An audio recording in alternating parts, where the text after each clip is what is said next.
Okay, this is a Conservation Commission meeting, November 4th on Zoom, and we'll go through and see who all is here with our roll call. So just say you're here when I call your name. Landis, Here. Bailey, Here. Doug, Here. Betsy, Here. Al, Here. Jack here. Okay, so we'll start. I don't have the read-in for the Palmer Avenue, the Okay. ad. I have the others. Hopefully, what I do with them.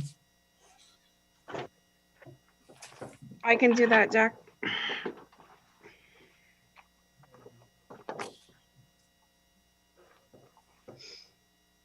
Okay, so Town of Walpole Notice of Intent Conservation Commission Public Hearing in accordance with Mass General Law, Chapter 131, Section 40, Wetlands Protection Act, and the Town of Walpole Wetlands Protection Bylaw. Notice is hereby given of the intent of Michael Braid to restore altered wetlands and install a path and dock to Willett Pond at 3 Palmer Road within 100 feet of bordering vegetated wetlands. Plans are on file with the Conservation Commission office. The public hearing on the above matter will be held in Walpole Town Hall or via virtual accessible video. It began on September 20th, 2020. It's been continued since. All parties interested are requested to be present. This application was always kind of filed halfway and we're waiting for a letter from the applicant to withdraw it. Yeah, my dad, Landis, he. Just identify yourself for the record. John Glossa Engineering, 46 East Street. So I am the representative of this project. So it was my dad, Michael, instructed me to give the commission a letter to withdraw this notice of intent. So I can give you the letter tomorrow. I guess it's up to you. I think you can take my verbal representation that it's perfectly okay to allow the applicant to withdraw his application for the notice of intent for 3 and 4 Palmer Ave. Well, I guess it's just 3 Palmer Ave. I'll get you a letter tomorrow. I'll write it down right now. In fact, I have another Zoom meeting at 8:30, so I'll do it in between and get it to you. Okay, Landis, any comments? No, that would be great. And then when you're ready to move forward with it, just let us know. But the application at this point will be officially withdrawn. Okay, so someone want to make that a motion? So moved. Second. Okay, all in favor, Bailey, Aye. Doug, Abstain. Betsy, Aye. Al, Aye. Jack, aye. 401 in favor. My question, I guess, Landis, then we'll keep this on the enforcement order list. So we. Right. don't lose So the track. enforcement order is still active and being worked on with the different parties that have to come together to agree on the restoration plan. Next, now with all this full screen, I lost my clock. I don't know what time it is. Our next hearing's at 7:10. 7:06, so we might have time to look at the budget. Okay. My question on the budget, I spoke with Jim Johnson a while back, Landis. He said he was going to put more hours in the next fiscal year for the secretary. Okay. I don't remember if he said a number, but you may want to check with him then. Or do you just leave it and put the question, comment for him to review that item? I I hope we'll be very proactive about this, Jack, and actually put in for a full-time assistant. We've really lost a lot here. We're down to a one-person office for something that's extremely important in the town. So I'd like us to put in for full-time and see what happens. But I think we need it, and it's really kind of shocking that we've been going as long as we've been going, trying to get a part-time person, and 10 hours a week is not going to attract a professional person that we really need in the office. We need a full-time job. Any thoughts on that, Landis? Well, I will have to have a conversation with the town administrator to see what his opinion is, because it does make sense to talk to him. Because we can put in an amount, but he'll change it anyway. So he has requested in his letter to talk to him, well, about a new position, but we should probably talk, I'll at least have a conversation with him about what his ideas are as far as hours. Okay. Anybody else have any comments? Bailey, any comments? No comment. Doug? Can the time that our secretary needs to put on conservation, could that be shared with another department's needs? We're not doing, excuse me, we're not gonna do that again. Okay.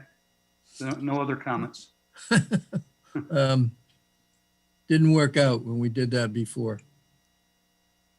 Betsy, anything more?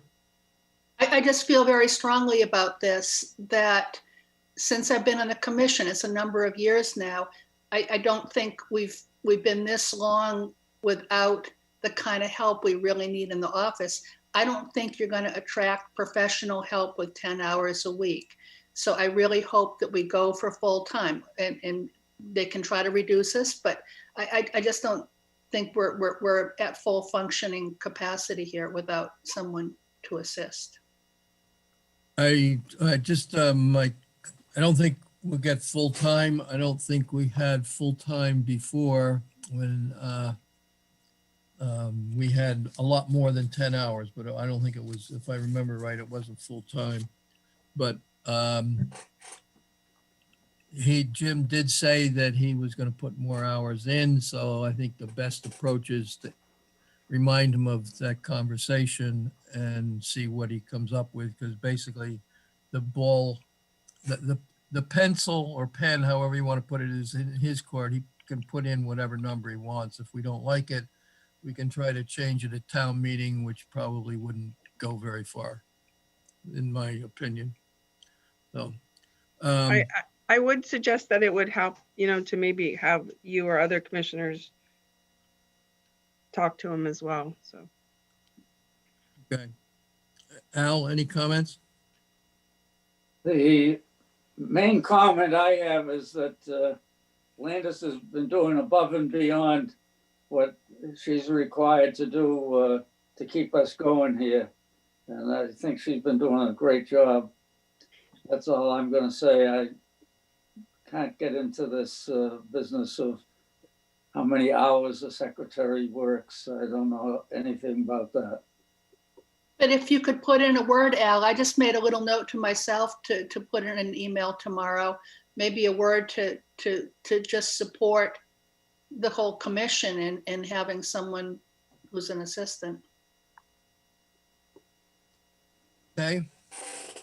So someone want to move the budget as presented with the comments that we have just reviewed? I'll move it. Got a second? All right, I'll second it. All in favor, Bailey, Aye. Doug, Aye. Betsy, Aye. Al, Aye. Jack, aye. Okay. So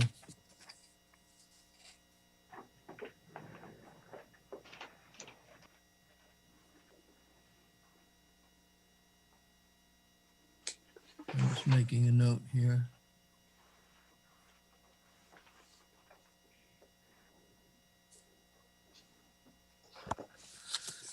And put this on a pile of things to do. All right. So the next hearing is Polly Lane. Okay. Town of Walpole. Request for determination of applicability, Conservation Commission public hearing. In accordance with Massachusetts General Law, Chapter 131, Section 40, Wetlands Protection Act, Town of Walpole Wetlands Protection Bylaw. Notice hereby given the intent of Gloucester Engineering to extend a drainage pipe located at 80 Polly Lane within 100 feet of the bordering vegetative wetlands. Plans are filed to Conservation Commission office. Public hearing on the above matter will be held at Walpole Town Hall or via a virtually accessible video on November 4th, 2020, beginning at 7:15 p.m. Contact L. Hershey, walpolemass.gov, 508-660-7253 for Zoom information on the person's request to be present. Time, you don't know what time it is. You know what the time is? 7:13. 7:13, okay. It's 7:13? Yes. On my computer it is. Me too. It's supposed to be 7:15, my goodness. Oh, no, 7:10. Yeah, the hearing's at 7:10. We're all set. We're 7:10. good. So 7:10 on here. This one says 7:15. Okay. So it's 7:10. Good. All right.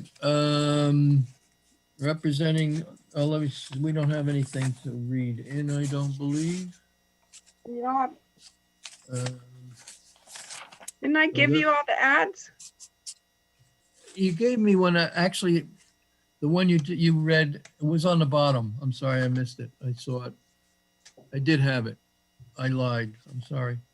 Okay. You So- Polly Lane? Yeah, I have the other. So yeah, that's Polly, that was Polly Lane, right? Oh, actually the ad says 7:15.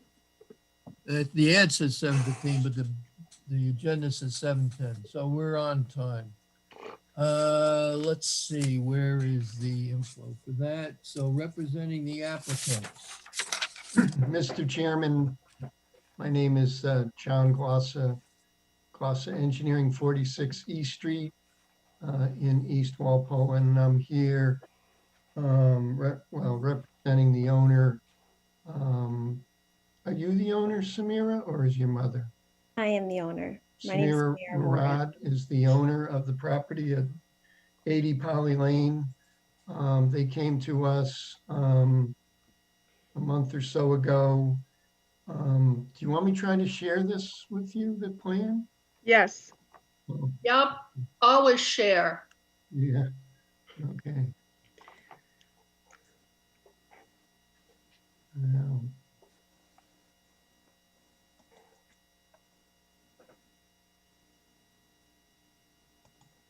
I don't know if I can find it.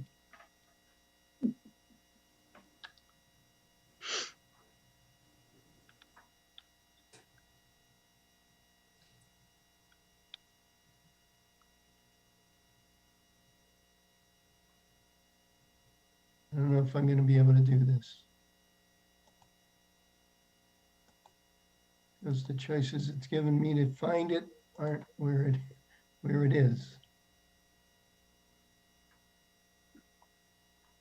Does he need permission to share from the convener? No, I- No, he has permission. He just has to figure out how to do it. It's just not always easy. In Thanks. fact, I could do it too, but I've never done it, so.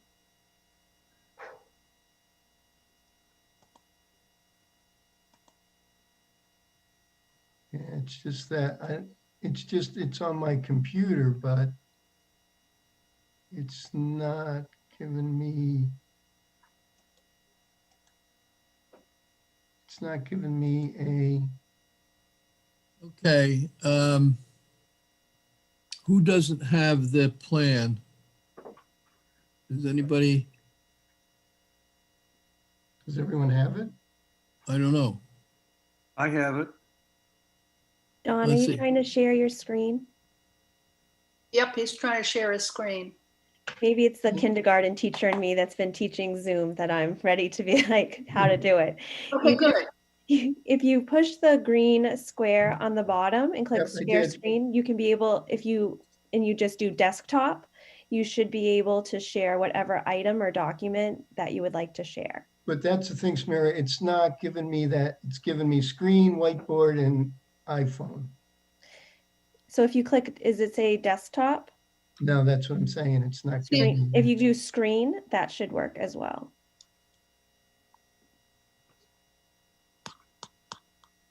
No. No. Oh, We I got see. something. We got it, John. You must have Who? gotten it because I lost it. So go ahead, Yeah, keep so that- going. Your desktop screen is on now, so can you open the file?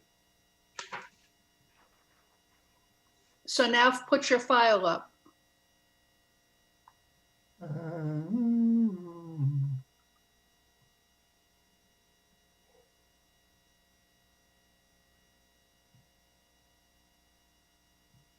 See, I don't know where, I don't think that's gonna,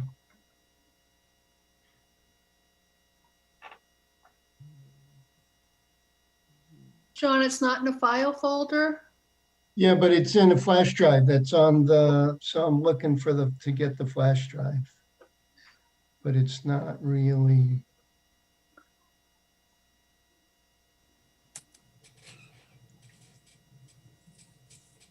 Something must have worked because I lost the picture, which usually happens when you put your, You have a USB in. yeah, So if you click the little Microsoft window in the bottom left corner, yeah, you should be able to click on the USB. If you scroll down, you should be able to see the things that are connected and documents. okay. Use Acers at work. You scroll down.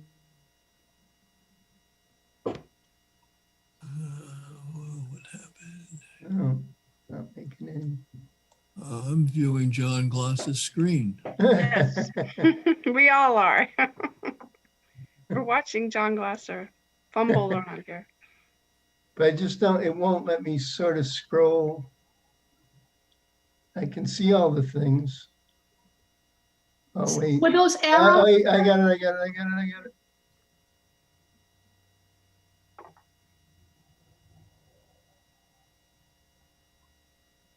I just gotta find it. So what is it?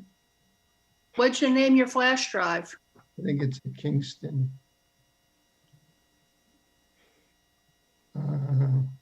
Data travel. I'll find it.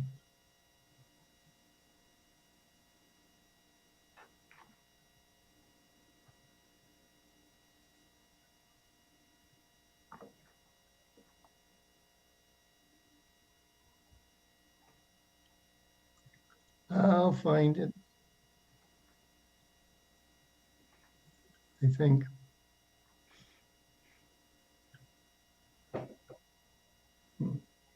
Go into Windows accessories right there. You almost passed it.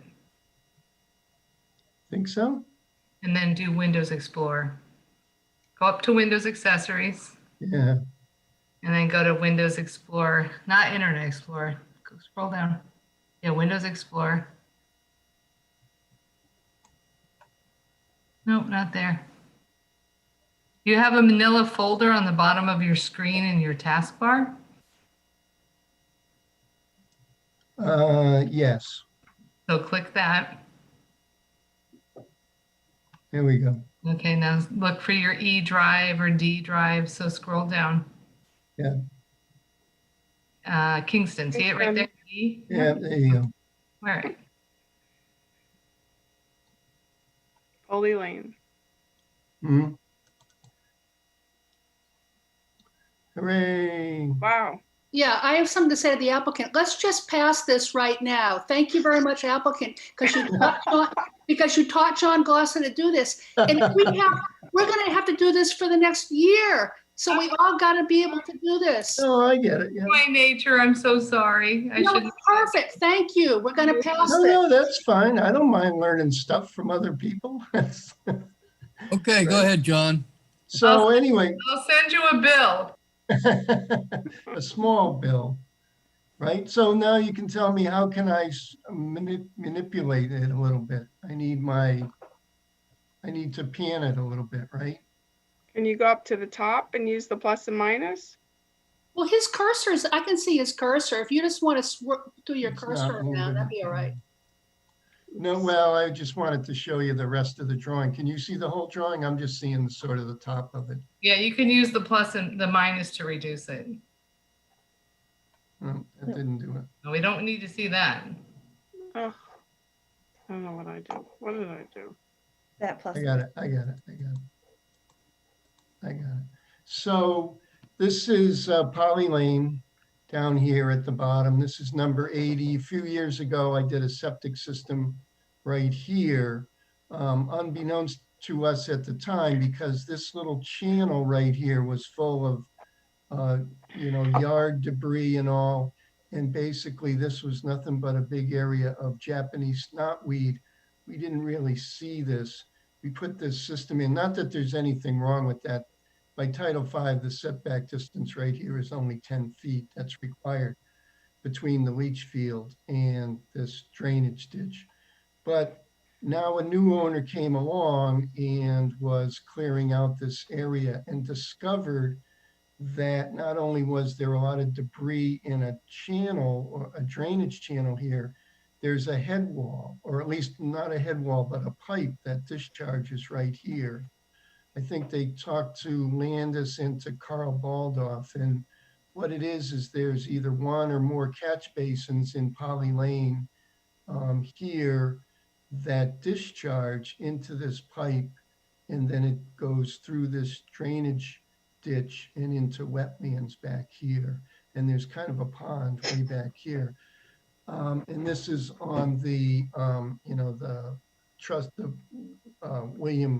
Francis William Park. This is the trustees for the reservation lands. I talked with Carl Baldoff, the town engineer, and others, and I looked at all of the maps I have and all the maps, that the town has online. This pipe shows nowhere. This is not in their deed. There's no easement in their deed. So this pipe is sort of a little bit of a trespass, but that's really not why we're here. What the owners would like to do is just simply extend this 12-inch pipe using a high-density polyethylene pipe to this location right here, which is the rear of their property line. I showed a plunge pool here just to sort of kind of help out with any erosion, but we'll have to explore that later, I guess, because I didn't have a chance to talk to these people, even though I have done work for them in the past, so I do know a couple of people to talk to there, but just didn't have a chance to do it. So I guess right now what we'd like to do is just simply start at the end of the pipe right here and add about, I think it's about 40 feet or so, or a little bit less, of high density polyethylene pipe to the lot line right here. Cover it over and stabilize it, and then that's the end of the project. So just simply thought it best, rather than, do a full notice of intent, that this could easily be handled with a request for determination. So that's that's the end of my presentation, Mr. Chairman. Okay, Landis? Yep, good evening. So I did go out to the site and review the site and talk to the town engineer, who is, had noticed it and is willing, understands that it is street runoff that's coming through this channel and this pipe. So I think it's definitely something that can be addressed. The town engineer did want to get an easement, and he'll assist with that, with the cost and requirements for the easement, but he wanted the commission to make that a condition of the determination. So I hope that's amenable to the owner as well. That would mean that the town would have the ability to maintain it, or if need be. Also, just with determinations, the owner has to be notified that a determination is occurring on their property, and we got no notification that this went to the land trust. So I don't see how the commission can approve activity on a property owner's property without them knowing it or having confirmation that they've been received the request for determination.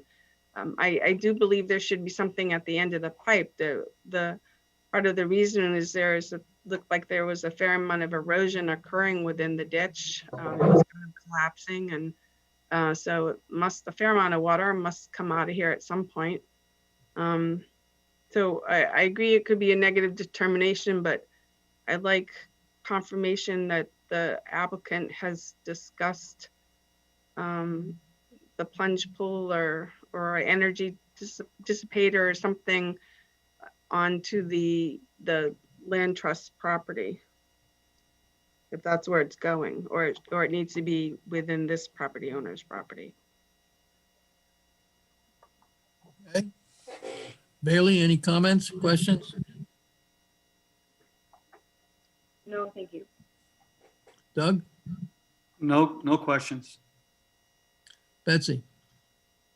Well, Landis has suddenly put the idea into my head that the land trust could come back and say, no, the whole thing's got to be on your property. And I guess then we need to regroup a little bit, because that doesn't sound like that would be entirely fair considering what this system looks like.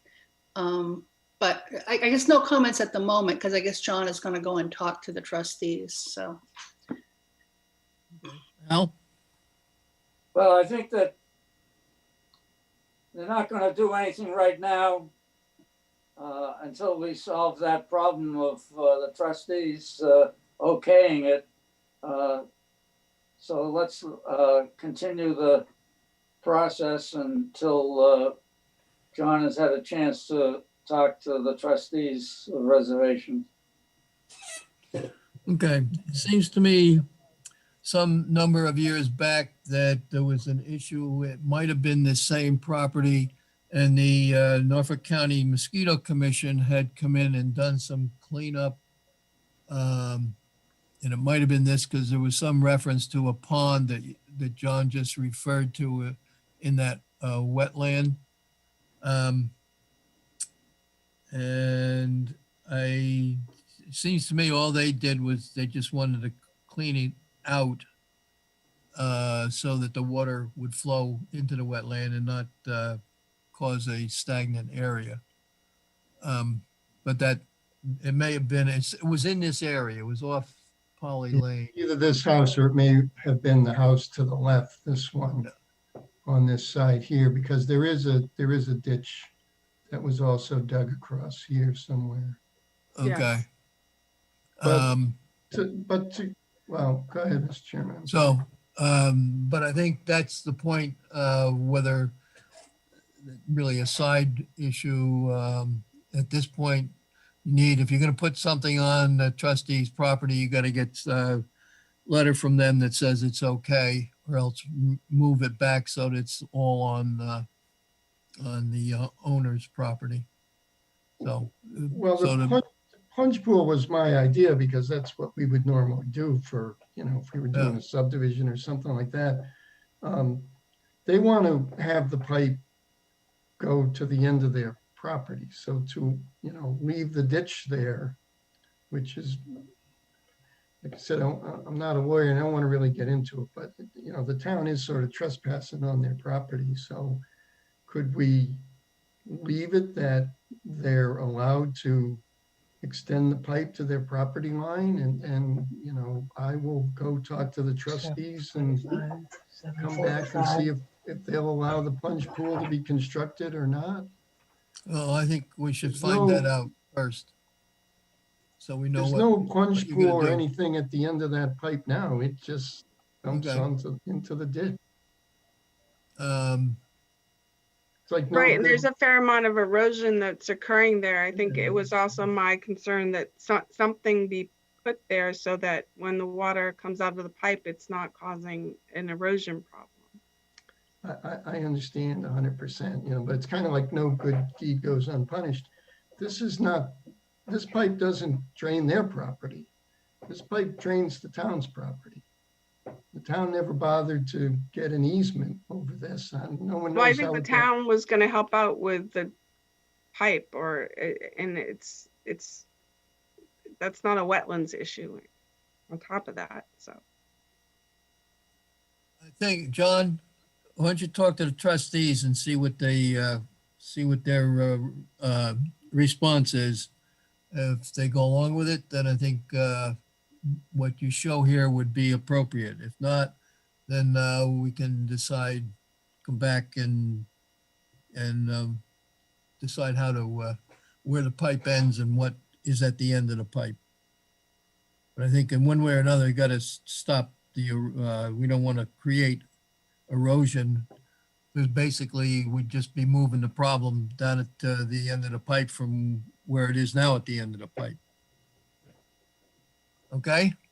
Well, I understand, Mr. Chairman. So the last thing I'll say is, in fairness to my client, should not the town be doing part of this, talking to these people? And this is to the Sure, why don't benefit. you talk to Carl and see if he can do that? I think that's fine. I don't think, you know, it's not the Conservation Commission's job to do that, but he would potentially be amenable to that. I mean, I would be okay if the commission wanted to issue the negative termination with the condition that there has to be an energy dissipator at the end of the pipe, or, you know, either on their land or on other land. But if it's on other land, then we have to get confirmation that they talk to the land trust.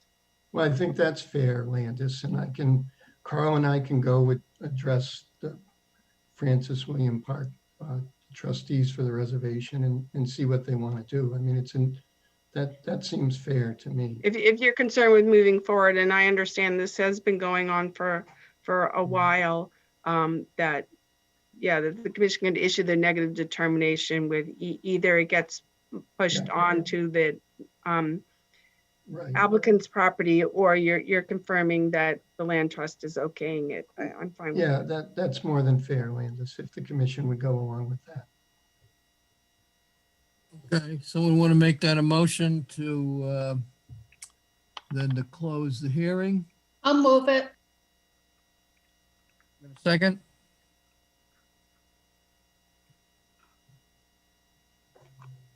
I'll second. Bailey, was that second? Yes, sir. Okay. All in favor, Bailey, Aye. Doug, Aye. Betsy, Aye. Al, Aye, Jack, aye. Okay, and Landis, you said -3 Right. with the condition as discussed, and John will get together with Carl and resolve that issue then, so. Right, and I would also talk to the town engineer about an easement, because if the town does have an easement on the property, then they will be able to come on the property and maintain that. If they don't have an easement, they can't. Again, that sounds very fair, Landis. So we'll talk to Carl, and I'll talk to my client about putting an easement or allowing, I guess it would be a grant of easement to the town over the pipe. Great, thank Okay, you. Okay. someone make that a motion? I'll move it. You got a second? I'll second it. I'll, Okay, all in favor? Bailey, aye. Doug, Aye. Betsy, Aye. Al, aye. Jack, aye. Okay, thanks, John. Thank you, Mr. Chairman, and thanks for the lesson in the Green Thank you sharing. to the, Yes, thank you. I learned well, something too. I think I can share the next time also. Thanks, Landis. Good night. okay, what do we got next here? We have Clarkson Drive. Hopefully Bob Vay knows how to share. Okay, let me get this piece of paper here.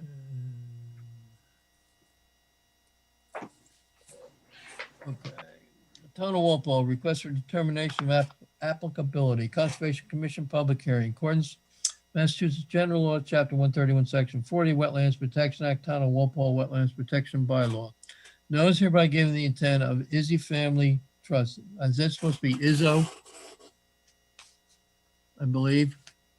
To repair a septic system located 31 Clarkson Drive within 100 feet of the bordering vegetative wetlands. Plans are on file. Conservation Commission. Public hearing above matter will be held Walpole Town Hall or via virtually accessible video on November 4th, 2020, beginning at 7:10 p.m. Contact L. Hershey, Walpole, Mass. 508-660-7253 for Zoom information. On the person request to be present. Time is now 7:37. Clock back. Okay, so now I got to get back to the meeting. So representing the applicant. Sorry about that. Bob Vay with Norfolk Engineering, representing the Izzo family. Yes, sorry about that. I had it misspelled. And I'm trying to share, and I'll be honest, I don't know how to do it.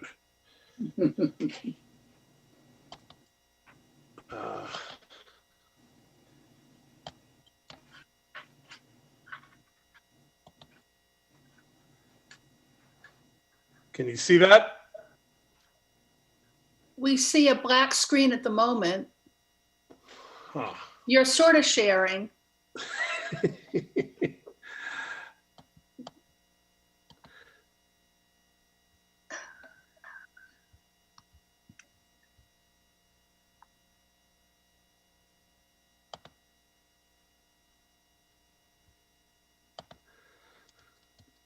Well, I have I don't know that I'm going to figure out how to do this, but I have an existing 3-bedroom house at 31 Clarkson with an existing system to the rear. And I've had the wetlands flagged, and I've designed a system that includes a 1,500 gallon septic tank, 1,000 gallon pump chamber, and a leach field in the front of the premises, outside of the 50-foot buffer, but within the 100-foot buffer. And I'm still trying to do this.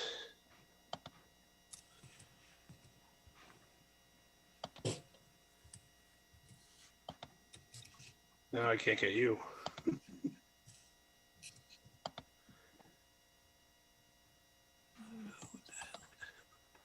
All right, so I'm back.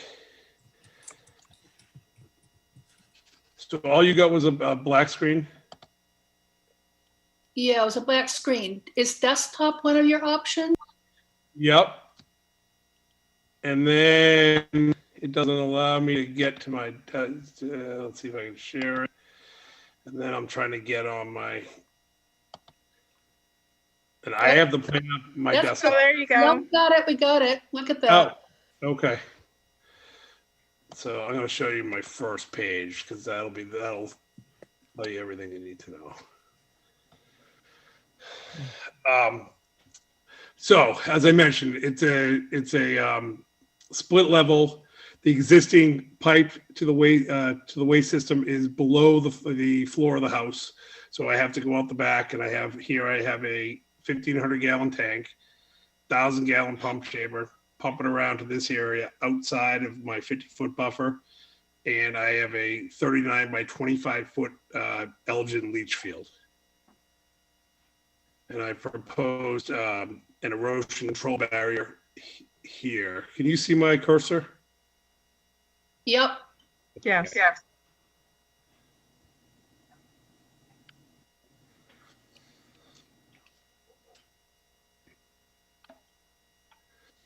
And I think that's kind of the long and the short of it.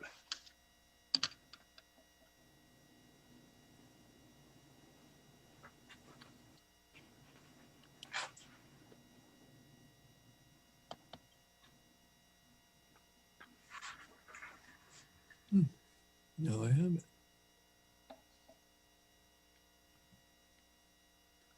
Okay, so that's it. That's Finally it. got the picture here. Okay. Yes. Go ahead, Landis.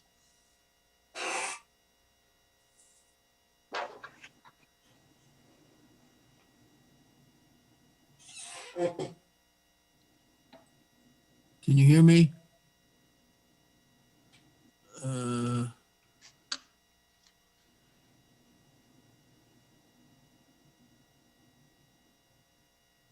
Landis, you're Have on we mute.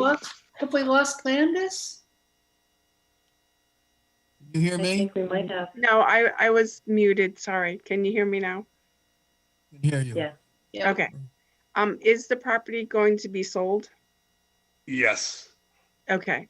So the present owners are selling the property. So I would, this is more an educational moment, just that it seems like the backyard, some activity was pretty close to the wetlands area.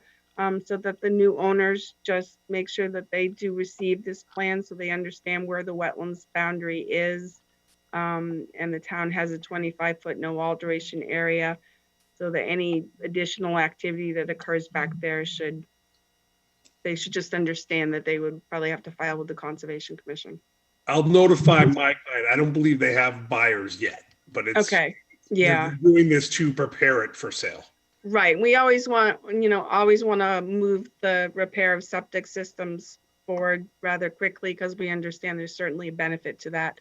It also does give an opportunity to educate the Sure. present owners as well as the future buyers. Okay, anything else? So that's my only comment. Okay, Bailey? No comment.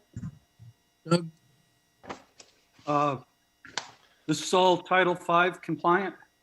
Yes, it is. It's in the Board of Health plans, and they've reviewed it with a couple of minor comments, and I'm expecting approval next week. Okay, what if it doesn't get approved next week for some reason? You'd have to come back here with a revised plan? I think the only issues they have are some dotting some I's and crossing some T's. It wouldn't change the physical side, and the plan is pretty much the same. Okay, I don't have any more questions. Okay, Betsy? No comment. Al?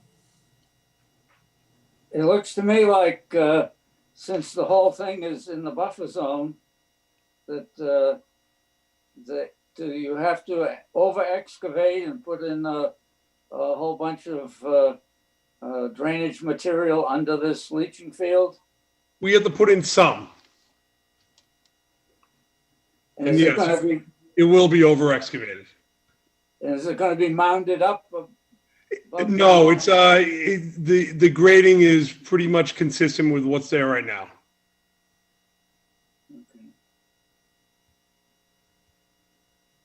Because it doesn't look like they have much room to make a change if this one doesn't work after a couple of years. So, okay. I don't have any questions, so someone want to move to Just, close the hearing? hey, Jack, I'm Yes. sorry, I have one more comment I'd like to make. Just, you should wrap the erosion control up along the edge of the roadway. Okay. Because you're gonna be excavating for the field and so we want to keep the sediments on the lot. I'm not sure where the catch basins are on Clarkson Drive, but we don't want, And I'm showing one right in front of it, as you can see. oh yeah, I see it now. So definitely, yeah. Yep. We want to prevent any sediments from going on the roadway. Okay. Okay. Someone want to make a motion to close the hearing? I'll move it. Do we have a second? I'll second it. Okay, all in favor, Bailey? Aye. Doug? Aye. Betsy? Aye. Al? Aye. Jack, aye. I'm hoping there was no one who was trying to get in on this outside from from the audience, is there? Is there anyone in the audience that wants to make a comment? You can just unmute yourself and speak. Okay, so hearing none. So, we So close. it would So we want be a to -3. -3 with what? Any other conditions other than the revision to the drawing that you wanted? With the Yeah, so I erosion would just include that on the determination that the erosion controls be extended along Clarkson Drive to the driveway.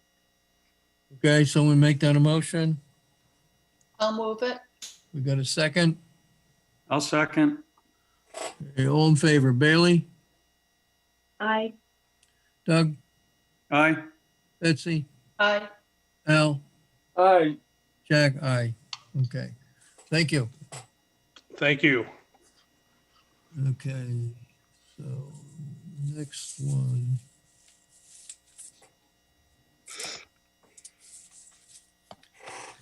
Town of Walpole requests for determination of applicability, Conservation Commission public hearing, according to Massachusetts General Laws, Chapter 30, 131, Section 40, Wetlands Protection Act. Town of Walpole Wetlands Protection Bylaw, notice by given the intent of Blazenka Kadik to repair a septic system located at 5 Betty Road within 100 feet of the bordering vegetative wetlands. Plans are filed at the Conservation Commission office. Public hearing above matter will be held at Walpole Town Hall or via virtually accessible video, November 4th, 2020, beginning 7:20 p.m. Contact L. Hershey at walpolemass.gov or 518-660-7253 for Zoom information. All interested person request to be present. Time is now, well, lost the clock again, whatever time it is. So representing the 48. applicant, What is it? 7:48, I think. 7:58? Okay. 48. 48. 7:48, thank you. So representing the applicant, It's Bob Vay again, Norfolk Engineering, representing the Kadik family at 5 Betty Road, Walpole. This one's very similar, an existing 3-bedroom split level house. The waistline exits the rear. Actually, can you see this first of all? I shared it. Can you see it? Yeah, we can see it. Great. Okay, I did it right that time. So the waistline goes to the rear of the property where the wetlands are. And so in this case, I was able to put a leach field outside of the 100-foot buffer zone. Within the 100-foot buffer zone, I have a 1,500-gallon 2-compartment septic tank and a 1,000-gallon pump chamber.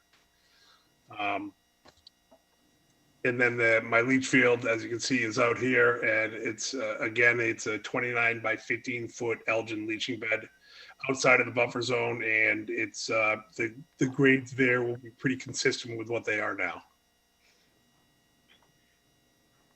okay. Landis? Yes, hi.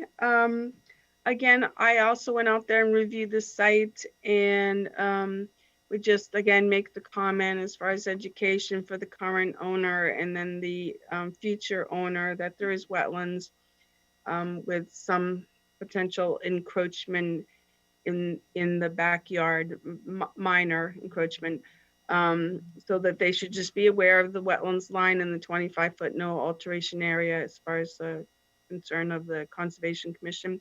And I would also extend the erosion control around that corner of Alma and Betty where the field is going, just to make sure that there's just no sedimentations going out in the road. Okay. Okay. Bailey, any comments, questions? No comment. Thank you. Doug? Yeah, I don't know anything about designing septic systems, but you're going to remove the existing one and put in a new one right next to where the existing one was. Couldn't the new tank go a few feet more toward the pump chambers so that it would be outside the 50-foot buffer zone? Well, you see the pipe coming from the house? Yes. It's very important to try to get a straight shot from the house so that you don't have any clogging issues. And I don't think you could do that and go outside the 50-foot buffer. Okay, well, I just wondered if you'd considered that as a option, but if it doesn't, if it's not going to flow correctly, then I understand. Right. Okay. Okay. Betsy, No comment. Al, It's okay. Jack, no comments. Okay, so, Audience, is Anybody there in the- anyone in the audience? in the audience, any comments or question? Please identify yourself for the record.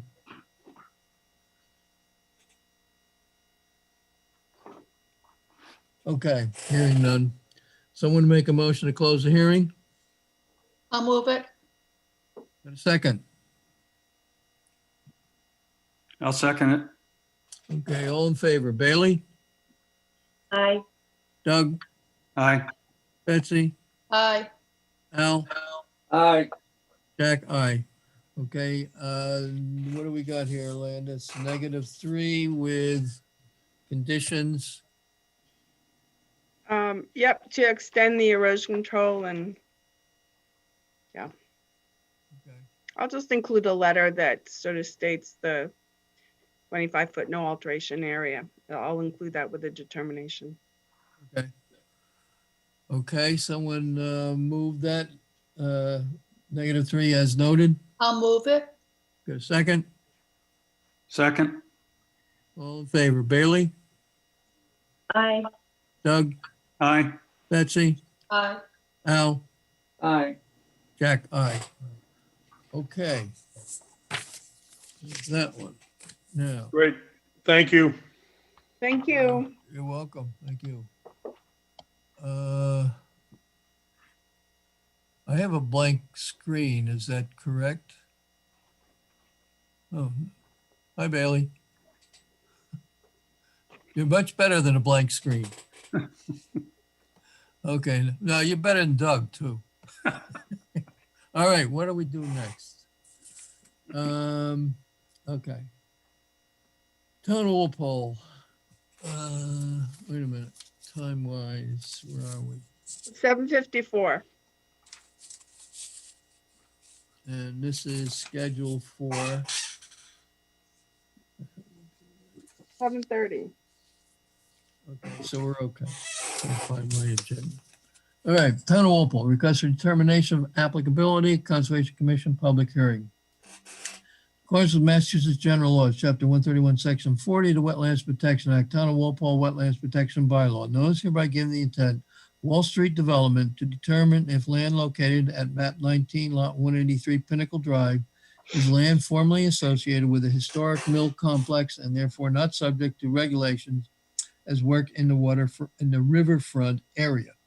Plans are filed to Conservation Commission Office. Public hearing, the above matter will be held in Walpole Town Hall or via virtually accessible video on November 4th, 2020, beginning at 7:30 p.m. Contact L. Hershey, walpolemass.gov or 510-7253 for Zoom information. All interested persons requested to be present. Time is now 7:56.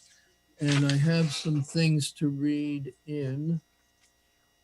Let's see. This is a letter from some interested persons. There were 22 people who signed this letter along with that who originated the letter. The originator, Virginia Ryan and William Story, 26 Rose Court Way in Walpole.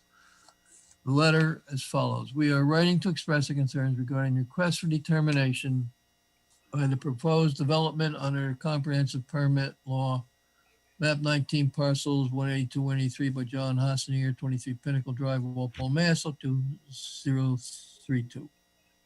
We are specifically concerned that the developer would like to characterize the proposed development on sections of the Pinnacle as a redevelopment of a historic mill site in order to obtain exemptions from the customary protection afforded to Massachusetts rivers, such as the Neponset River by Section 310 CMR 10.00 of the Wetlands Protection Act, including the creation of a 200-foot riverfront area that extends on both sides of the river. Pinnacle is 18 acres of especially beautiful open space in East Walpole that includes an easement for the Pinnacle Trail. Pinnacle is a gorgeous area of East Walpole, and the Pinnacle Trail is a part of a popular and much cherished trail system that connects the Pinnacle Trail to the Endine Trail. This trail system allows hikers to enjoy very scenic, if not stunning, vistas of the Neponset River and these two trails that loop around Bird Pond and Plimpton Pond. The Pinnacle Trail is surrounded by forest, wetlands, and streams. The abundant native plant life includes large ferns, bushes, trees that provide habitat for birds, including nesting areas for swans. The entire Pinnacle landscape is an important riparian buffer zone and protected border between the Neponset River and the land, as well as protection from soil erosion. In summer, the Pinnacle provides not just scenic hiking, but also popular shady shoreline for fishing and bird watching. Many scenic vistas of water lilies, grasses, and reeds. In the summer, the Pinnacle is also carpeted with native ferns, wildflower shrubs, leafy trees that provide rich decomposing vegetation for the river bank soil. We strongly urge the Conservation Commission to reject the proposed development as redevelopment of a historic mill site. Any structures that had previously existed there were destroyed before 1996, but for a few patches of concrete overgrown with soil and vegetation.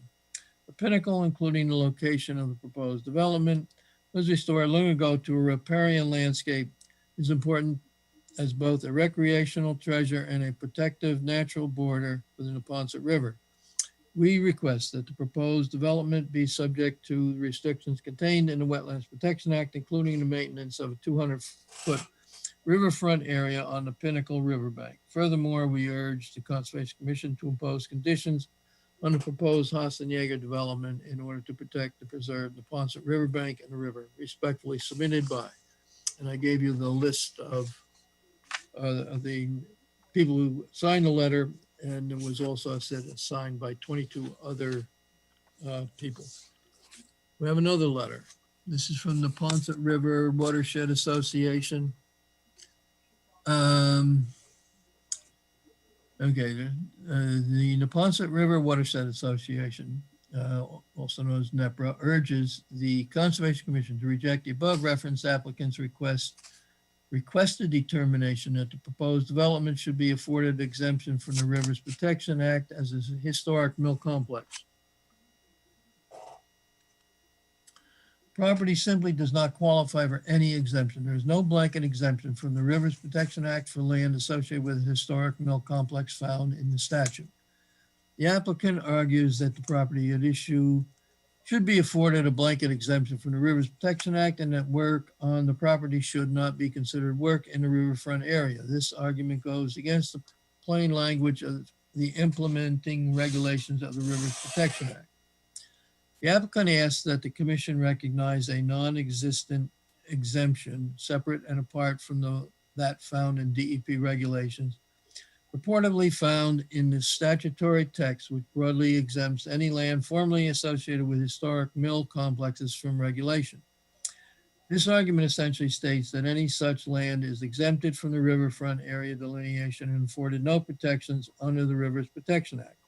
This argument has already been rejected in previous similar cases. Making the argument for this broad exemption, the applicant relies on a finding in the matter of James M. Knott Sr., docket number 2001-48, March 15, 2002, finding that was expressly rejected in a letter appeal of the same case dated November 22, 2002, and in subsequent decisions. There's more to the letter. For example, the final decision of the matter of 104 Stony Brook goes into great detail on its analysis of the relationship between River Protection Act implementing regulations adopted by Mass DEP. Specifically, the case concluded that the regulations fulfill the legislative directive to promulgate regulations to implement the Rivers Protection Act There's no special exemption from the Rivers Protection Act and associated regulations for all land previously associated with the historic mill complex. Rather, certain activities occurring within the footprint of the historic mill complex that meets the regulatory definition might be exempt from the requirements that otherwise would apply to land within the riverfront area. This is the only exemption afforded historic mill complexes. Property at issue does not qualify as historic mill complex under state regulation. In order to be considered a historic mill complex, a lot must meet the regulatory definition. 310 CMR 10.04 defines the historic mill complex to mean, I think this is all quoting from that definition.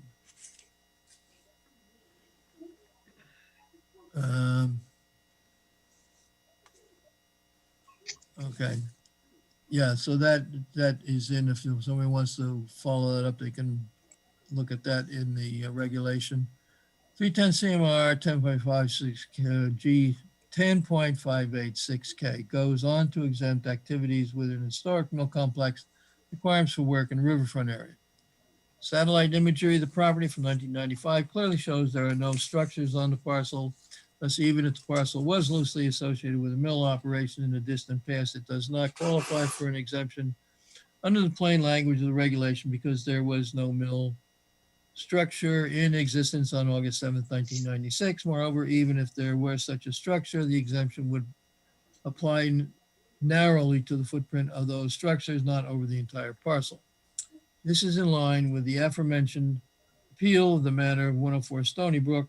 While the proponent argued the land at issue was exempted under the statute, the presiding officer applied the implementing regulation and determined the mill complex ceased operation in the 1880s and there were no interrelated mill buildings in existence by August 7th, 1996. In fact, even the existence of a partial foundation of an arguably mill-related building did not change the analysis because there was no building, there was no exemption. Based on the foregoing, we respectfully ask that the commission reject the applicant's request determining the parcel at Pinnacle Drive exempt from regulation of historic mill complex. Thank you for your consideration. Any questions, please do not hesitate to contact me. This is from Carrie Snyder, JD, Advocacy Director. So, now, representing the applicant. Lou Petrosi, Wall Street Development. If you would like a copy of that correspondence, let us know and we can get that for you. Sure, send it along. I'd love to read it. Chair, I did just email Lou both those documents, so all three of them. So. Okay, Thank you. So they are done. Okay, go ahead, Mr. Petrosi, go ahead. So I think that's all interesting, self-serving, those are self-serving statements, especially the people on Rose Court who are there particularly because this was a historical mill complex that they took advantage of the same exclusion to build that project. It's quite clear in the Rivers Protection Act, and I don't make these rules up. These rules are legislatively approved, and this has been adjudicated through DEP in cases. There's no question that this property was associated with a historical mill complex. I don't think anybody in the town of Walpole would dispute that the Bird Corporation occupied this property as operating their mill complex for over 100 and some odd years. The Rivers Protection Act is pretty clear with regard to the exemption, and it relates to any land that was now or formerly associated with historical mill complexes. I don't know how you could twist those words any other way, but certainly this property was owned by Bird Corporation for 100+ years. We submitted visual evidence to document the fact that there's been buildings located on that property, and the Rose Court Riverwalk complex was a complex that was built post Rivers Protection Act approval. And they took advantage of the same exemption that this property is entitled to. So I don't know how the commission could come up with any other conclusion other than the fact that this is under the Rivers Protection Act, not subject to the rivers riverfront regulations, but simply regulated by the Wetlands Protection Act for the 100-foot buffer zone.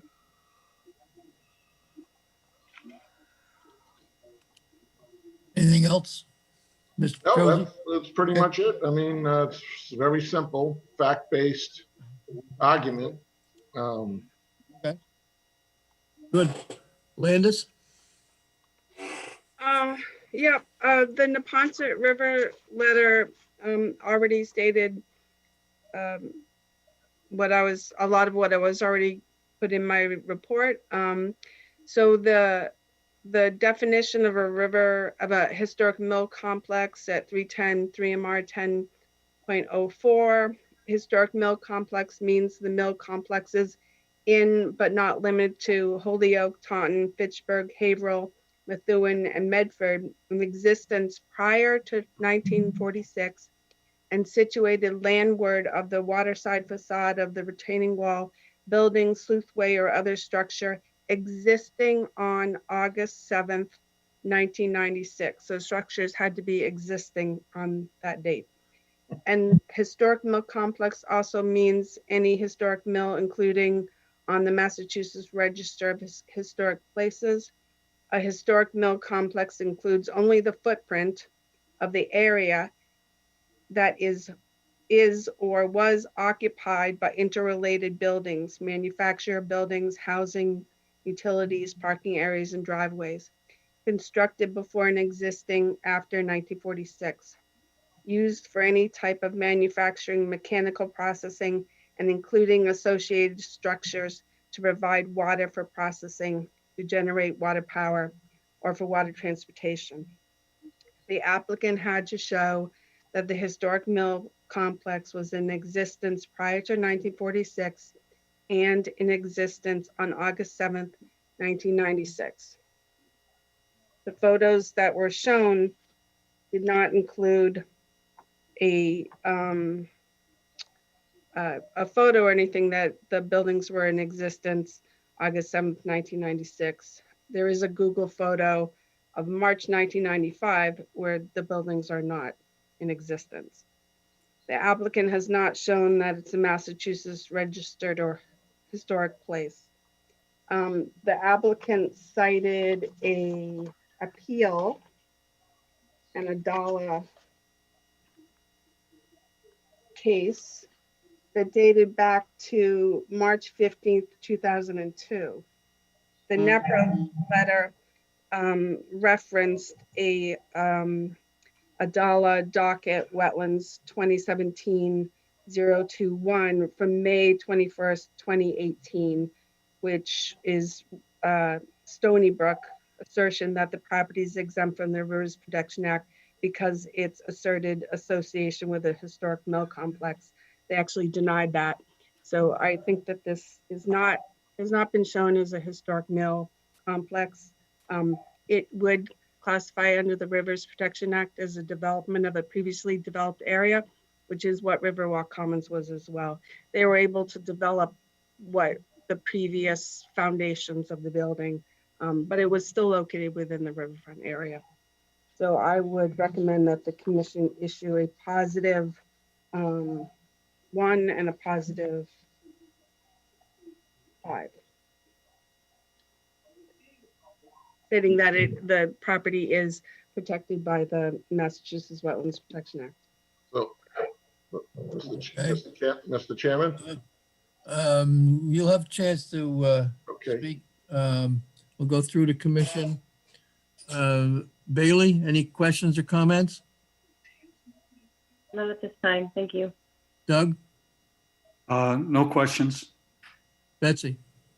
I do approve of people reviving old mills. Otherwise, you've got a giant fire hazard downtown, which is what we had recently, which is now something that's improved. But if you're not doing that, I think that was the spirit of this particular law is that you're doing something with an old mill building or a recent old mill building, and that just doesn't seem to be the case here. So even though I think restoring areas where there were old mills is generally a good thing, I don't think this qualifies.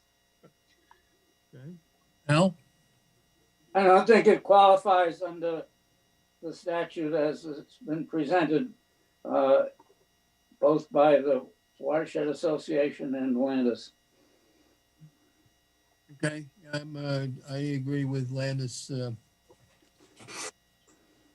comments and assessment of the situation. So, Mr. Petrosi, do you have some comment you'd like to make? Sure, absolutely, because I think all of the information that Landis and then the Ponset River people have, they all refer to the regulations. The whole purpose of the Wetlands Protection, the Rivers Protection Act in this section 18 is that the regulations, the riverfront regulations do not apply. I say do not apply to any land that was associated with a historical mill complex, which this was. So you can read all the definitions you want in the riverfront regulations. They don't apply. So you can, you can have the road, filter the information however you want, but I didn't make the legislation. The legislation is written that way. And if you argue otherwise, fine, we'll take it up to DEP, we'll have it adjudicated, and the case law speaks for itself. I didn't make it up. I'm not interpreting it in any way. This is what it says. So I think the commission understands that there are buildings, foundations still existing on this property that document the fact that it was used as a historical mill complex. There are photographs that document that this property was used as part of the Bird Corporation mill complex. So you can stick your head in the sand and not agree, fine, but that wouldn't be appropriate in this particular case. It just wouldn't be appropriate. The language is clear. It's clear. Any land associated with being part of a historical mill complex is exempt from the riverfront regulations, meaning the definition that Landis has cited, the definition and the wording that has been cited by the Ponset River do not apply. They don't circumvent the act. They don't circumvent the Rivers Protection Act. It's a pretty simple explanation. Okay, I think we have a fairly difference of interpretation of the act. Excuse me, Mr. Chairman, why don't we get town council to render an opinion on this? No, I think it has already been adjudicated, and that's what the matter with Stony Brook LLC, wetlands docket, May 21st, 2008. They took up that issue. And they cited on that you couldn't assert exemption for the associated structures. So it has been adjudicated. You have every right to go that path again, but send me that case that you're referring to. I did. I emailed it to you. It's clearly a legal matter, and we're not looking to make this a difficult situation for everybody. We're just looking to develop the property the way it's entitled to be developed under the regulations. The regulations, the Wetlands, the Rivers Protection Act clearly gives this property an exemption from the riverfront regulations. I think, Mr. Petrosi, we are definitely in difference of opinion on interpreting that. In case something comes up. So, I'm just asking that the commission get legal counsel. Because now it's again like. Whoever is speaking, you'll have a chance. You're not been recognized yet. So I think there's definitely difference in interpretation here. And there is adjudication that has backed up what we are proposing here. So, but, so we'll proceed. Now, who else, someone in the audience would like to speak? Please identify yourself for the record.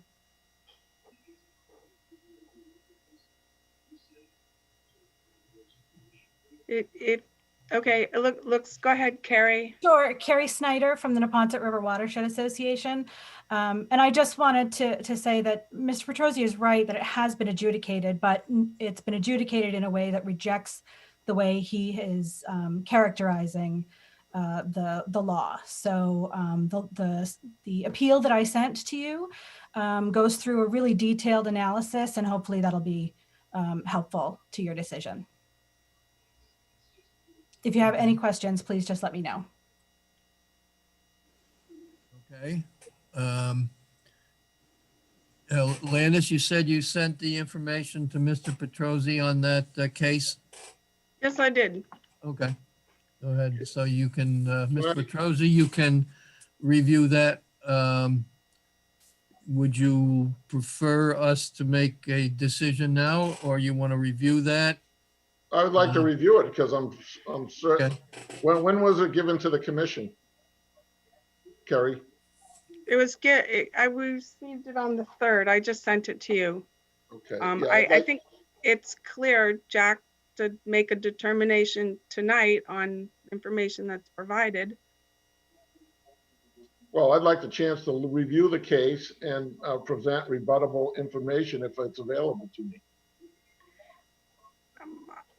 I would say I think the commission should close and make a decision tonight. Well, I'm asking Information that was submitted. Landis, why are you shutting me out? Why do you continue to do this? Why? Mr. Petrosi, hold just a moment. I don't have a problem with having Mr. Petrosi review that case so he can decide whether he wants to maintain the same position or not. It would appear that the DEP has ruled this way, but I think if you're not familiar with the case, that it would not be unreasonable to give you an opportunity, give Mr. Petrosi an opportunity to review it. So that's my thought. Is there anybody else who wants to make a comment? Jack, it's not No. going to affect anything with, it's not like it's a notice of intent with a plan. It's a determination where he's requested he submitted information, he's requested the commission to make a determination. So I don't. I think he can look at it. Otherwise, if he disagrees, it's an appeal, which then takes more time and effort and whatever. So I think I believe from the commission standpoint that we think that our decision, as we have discussed so far, will hold, but give Mr. Petrosi an opportunity to decide whether he agrees or not, and then we can proceed. So I don't think it's unreasonable to let him review that. And we could, I would suggest that we continue this till our next, we won't take that much time. So anyhow, well, before we do that, is there anyone else who wants to make a comment? Please identify yourself for the record.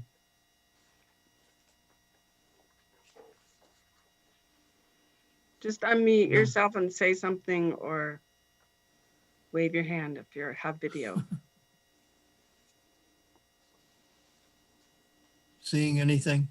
No. I see there was a Cheryl on here. Was that someone trying to comment or not? Well, you Okay. can also put in the chat if you're having trouble making a request to speak. Okay, I guess not. All right, let's see.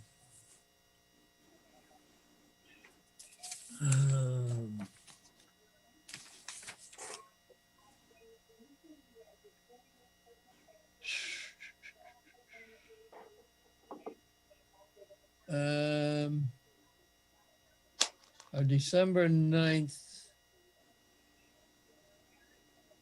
agenda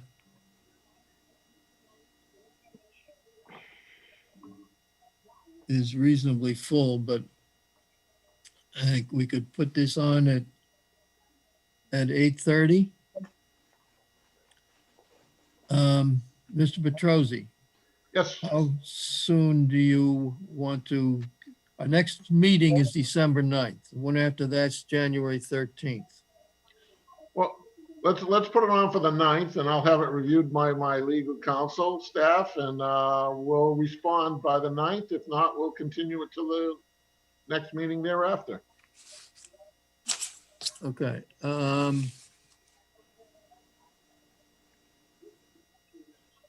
Okay. If you find your legal counsel agrees with our position, you could just send us a letter and we could expeditiously complete the paperwork or the decision on this hearing. But I'd make it for 8:30 on December 9th. Is that- 7:45. Let's do 7:45. We've been getting a lot of cancellations, and just looking at the agenda here, 7:45, so we don't like have to sit around if we get I don't cancellation. think we'll be sitting around, but that's okay. We can, yeah, all right. So you want to make that 7:45? Yeah. Okay, this is Pinnacle. Okay, so someone make that a motion, continue this hearing until 7:45 on December 9th. I'll move it. We get a second? Second. All in favor, Bailey, Aye. Doug, Aye. Betsy, Aye. Al, Aye. Jack, aye. Okay, thank you. Thank you. On to the next. Okay.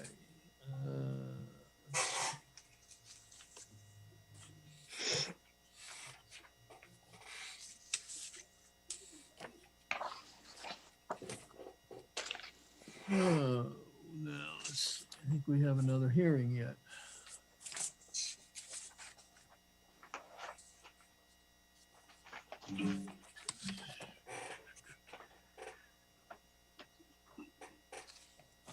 Town of Walpole Conservation Commission notice of intent public hearing in accordance with Massachusetts General Laws, Chapter 131, Section 40, of the Wetlands Protection Act. Notice hereby given the intent of Wall Street Development to construct the residences of Byrne Avenue, residential development, roadway, buildings, and stormwater management located at Burns Avenue, map 20, lots 119, 136, 137, and 115, within 100 feet of bordering vegetated wetlands, within 200 feet of Pickerel Brook. Plans are on file at Conservation Commission office. Public hearing in the above matter will be held in Walpole Town Hall, 135 School Street, November 9th, 2020, beginning at 7:15 p.m. All interested persons request to be present. Hearing's been opened and continued via Zoom process.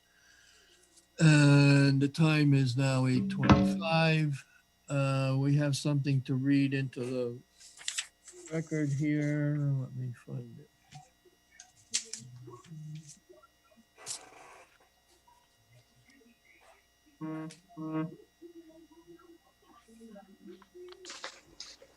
This is from Carl Baldoff, town engineer. Okay, dated November 4th. Office has received the following via digital submission from the applicant on October 23, 2020. So he's got a 12-sheet plan set on the development. I won't read all that's here because it's the same set that we've been doing, a single-page letter from Robert Truex, GLM Engineering, dated October 22, outlining plan revisions submitted with the current revised plan set. On October 14, 2020, I provided an email to the Conservation Commission summarizing both the agents and my concerns with the project plan's previous version, which was reviewed with Mr. Petrosi, Mr. Truex, and a tabletop meeting, Town Hall on September 17th. The previous review issues are noted as follows. In italics are my responses based on review of the current plans. Number one, I noted that I had reviewed the earlier drainage design for Burns Avenue cul-de-sac and 32 units dated 2/7/19, revised through 9/4/19, and agreed that nearly all the drainage in that design was similarly funneled through the underground system in a similar location as the modified plan design. His current comment, no further comment required. Next comment. I further noted that the agent and I are not comfortable with the concept of flowing street paved parking stormwater through the underground system. We both felt that the underground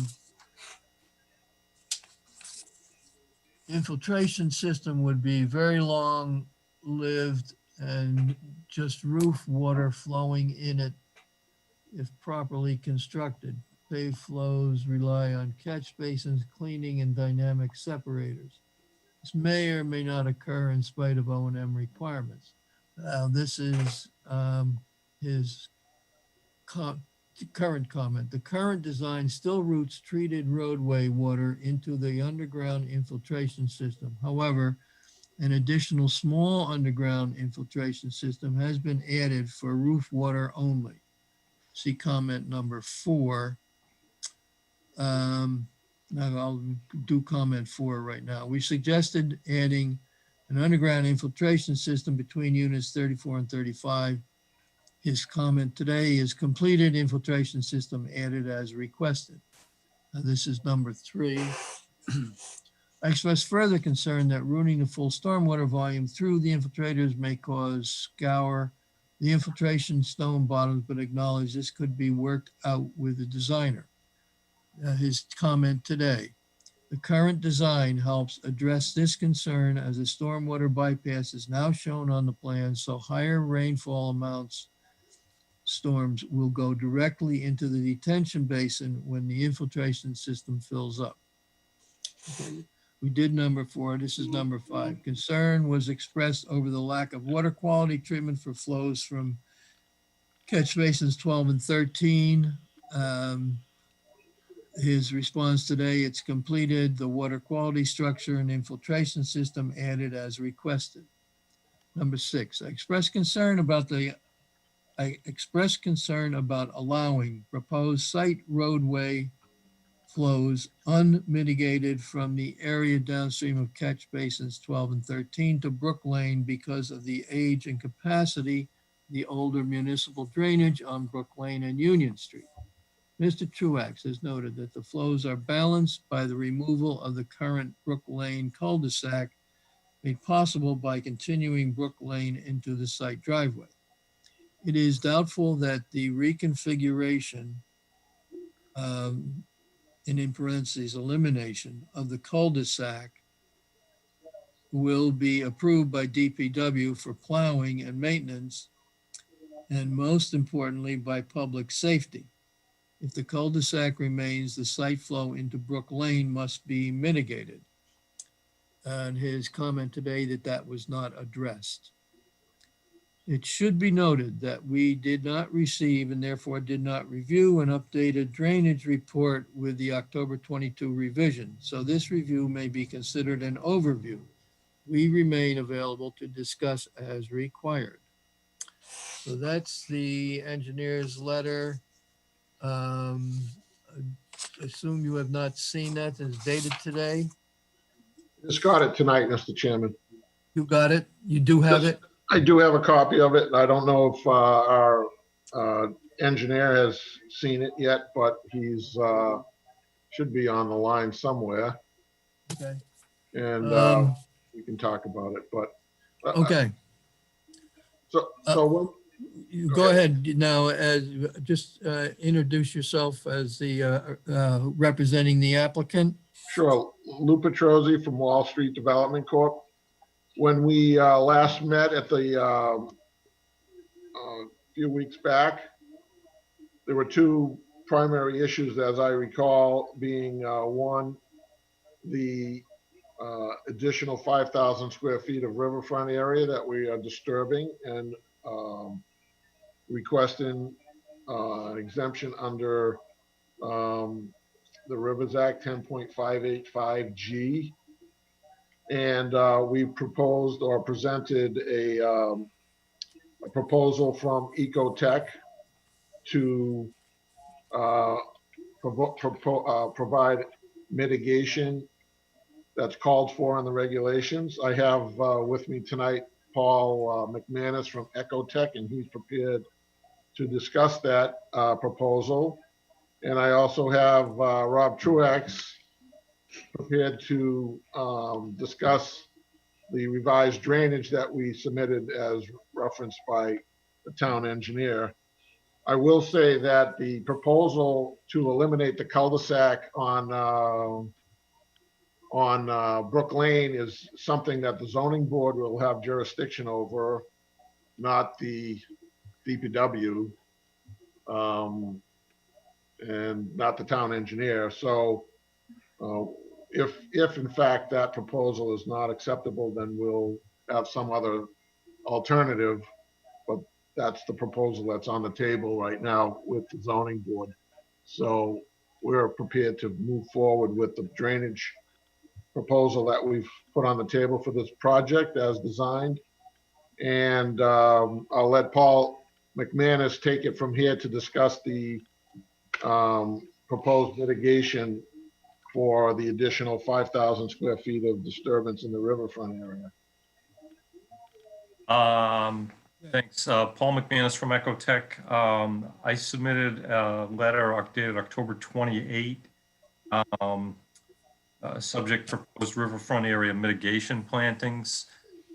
Essentially, it responds to a comment of the commission, and I think Landis, with respect to the mitigation invasives management that's proposed over the, I think, the size of the area. But anyway, the remainder of the riverfront, and as mitigation for the roughly 5,000 square feet of work in riverfront, as Lou described. So essentially, what we're proposing is between 500 and 700 shrub plantings to immediately follow the invasives management. And what I call out is that when the invasives management happens, areas of shrub plantings will be selected, basically to accommodate, open areas. I do add in, excuse me, the possibility that some of the shrub planting would be in other areas that have minimal shrub cover for whatever reason. I attach a proposed species list, all natives. My species list is intended to give some flexibility because in my experience, when you're buying large numbers of plants like this, you can't count on everything being available. So I've tried to build in some flexibility so that it wouldn't result in a problem on, when it goes time to plant, that, we specified certain things that aren't available. So it's fairly straightforward. As I said, minimum of 500 plants are proposed with to be as part of the mitigation, along with the invasives management that's described in the Oxbow submittal that's already part of the record. Okay. Mr. Truax, did you want to have any comments at this point? Sure. If I could, I'll share my screen, Mr. Chairman, and walk you through the changes that we made as far as the drainage goes.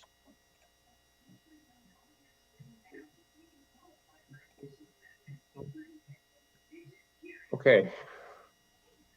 So, per the request of the town engineer and the meeting that we had, so what we did was we put in some bypass manholes for this large infiltration system that runs behind the building 7 and building 6. So right at the entrance on one end, we put in a new manhole. And basically what the bypass manhole does is it lets the smaller storms go into the infiltration system. And then as the storm increases and when the flow depth gets deeper, we have a pipe that goes out, which is higher than the pipe going into the infiltration system, and that just directs the water towards the detention basin. So this would actually be filled, and then when the storm, as it increases, then the water would start bypassing and going into the basin without going into the infiltration. I made a couple other small changes. I moved the water quality unit over on the end there at the end of the Burns Ave. I put it up near the roadway. We had it behind the units before, so it has better access. On the other end of the system, the water quality unit's actually in the street. It's up in the middle of the roadway. We provided some more underground infiltration, which is located right here between units 34 and 35. That picks up roof runoff from building number 3 across the street. And it picks up roof runoff from building number 7, the front portion only. So it picks up half of building number 7. And then the overflow from that would go back into the main drain system and go back into this infiltration system. So if this did become overflown at the 100-year storm event, it would just bypass and come out through an overflow pipe and back into the main drainage system. The other thing we did was on the outlet down here at catch basins number 12 and 13, we had already put in a water quality unit in the street. So then we added some infiltration, which we talked about before it outletted towards the swale. Just a small area of infiltration system. We put 3 chambers in there surrounded by stone, provide some more recharge, provide some more cooling of the water prior to exiting towards the wetlands. Those were the 3 changes. I think the cul-de-sac everyone's talked about, and in my opinion, this cul-de-sac, which is here, Lou has had some conversations with the neighbors about taking out the cul-de-sac. I think from a DPW standpoint, it wouldn't make sense to have it there because they'd have to plow it. They're going to want to just plow right through if they're coming through the roadway, and I don't think they'd want to push around in the cul-de-sac, and it would extend from a visible standpoint. The people who live in the cul-de-sac wouldn't have a sea of pavement in front of their house. They would have a grassed area with a driveway going out. So it would be a better landscaping feature and just less impervious coverage overall for the site. I mean, we're always trying to get less impervious coverage when we can. But if that were to become an issue and the town felt that it had to stay there, then we would have to come up with some alternative for that drainage as it goes down. We maybe build a small basin or something along the side of the road on our property near unit 2 or 24 or something and overflow it down to the drainage at Brook Street intersection. But right now that works. The drainage is balanced on the site based on that being removed. So I don't see that as an issue at this point in time. I think that's about it. I can answer any questions if you have any. Okay. A question first. Is this a private or public roadway that goes through the development from Burns Avenue to Brook Street? Private. Private. It's private. Okay. Okay. Go ahead, Landis. Yeah, hi. I just have a couple of questions. So under the proposal, let's see, the supplement C sheet, it has the some text where and an arrow where it locates the improvements to the degraded riverfront area, but it's not really clear now where that area is. It was clear with the last proposal, but it's not. I don't know if that's just something that wasn't taken out by mistake, or so could you clarify that? Let me see if I can pull that up, Landis. Supplemental, which one? C.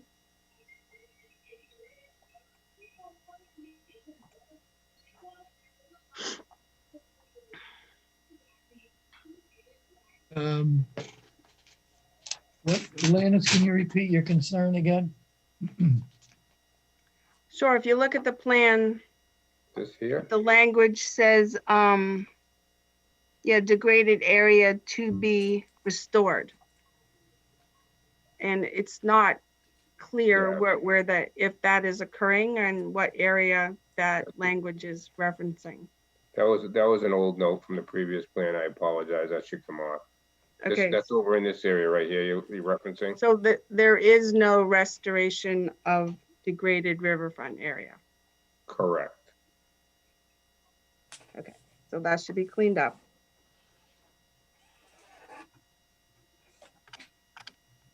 Is that in the Um, notes up here in the specs? Is that what you're also saying?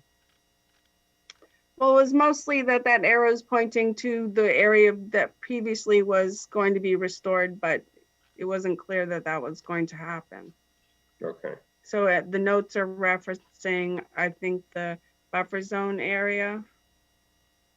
Okay.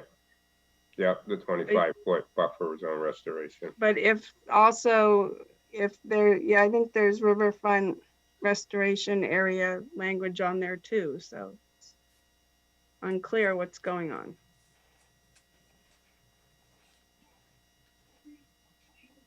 Okay.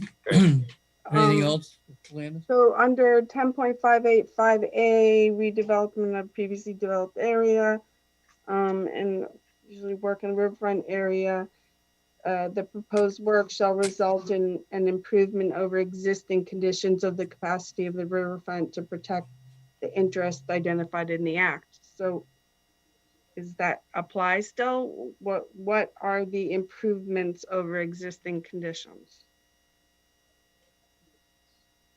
that aren't under 5.585G?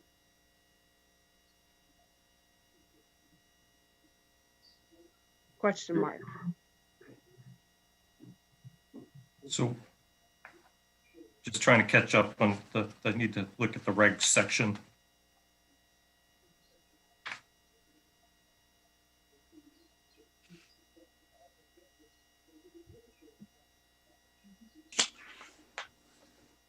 So I'm sorry, Landis, is your question relates to G?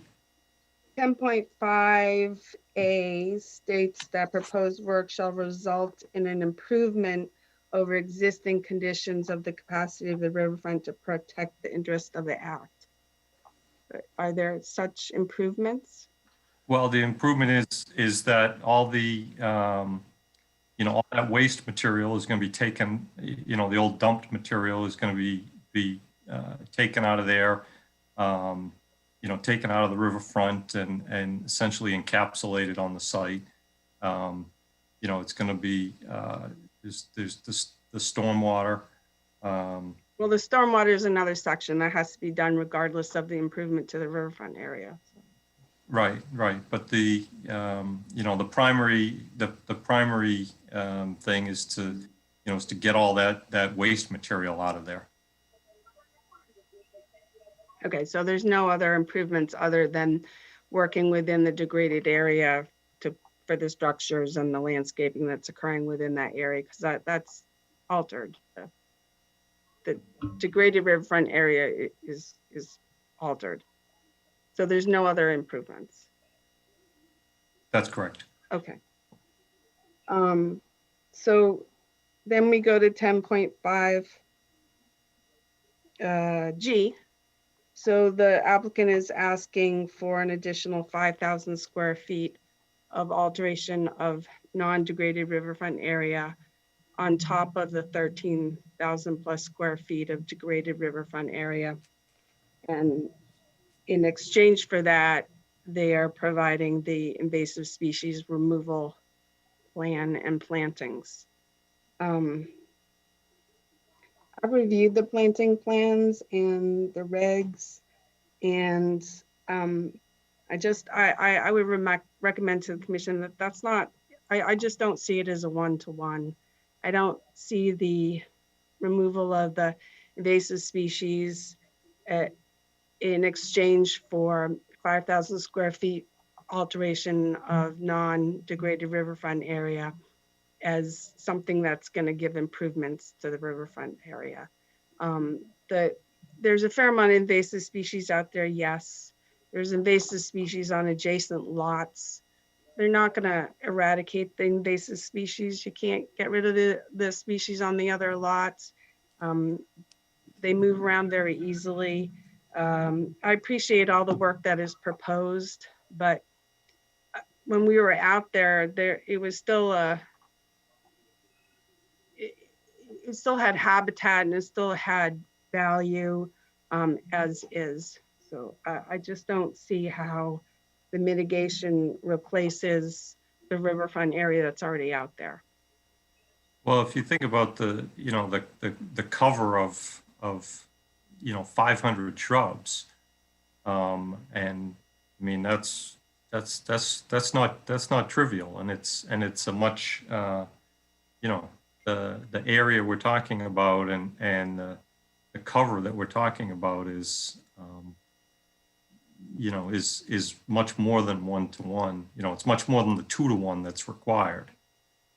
Yeah, I agree. It's a great improvement to a riverfront area. And if it was presented as an improvement to the riverfront area under 10.585A, I would sing high praises. I think it's a great plan for an improvement to a riverfront area.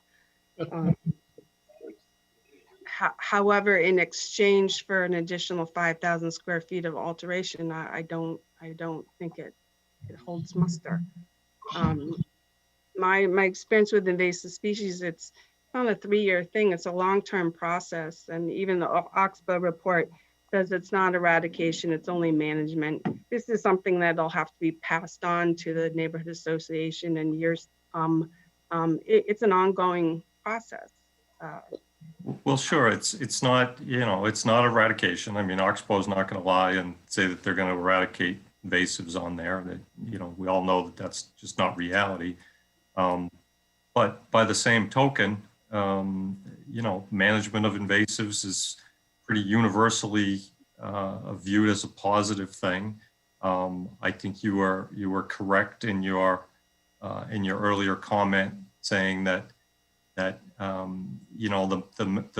removal of all those invasives, all the removal of the invasives as proposed. I'm not saying that they're all going to be removed. Without additional planting, could be vastly improved by the plantings. I agree with that statement. I talked to Lou about it. He took it to heart and authorized me to propose what I think is a pretty substantial planting plan. As you said, you said yourself, it's very substantial and positive. I agree, but again, I don't think it's a 1-to-1 for altering additional riverfront area. There's not a lot of riverfront area out there. In other projects recently, we've been talking about eradication of invasive species as simply part of the plan for being allowed to develop the area. So not in place of alteration of resource areas, but just as part of the plan. So I just don't see it as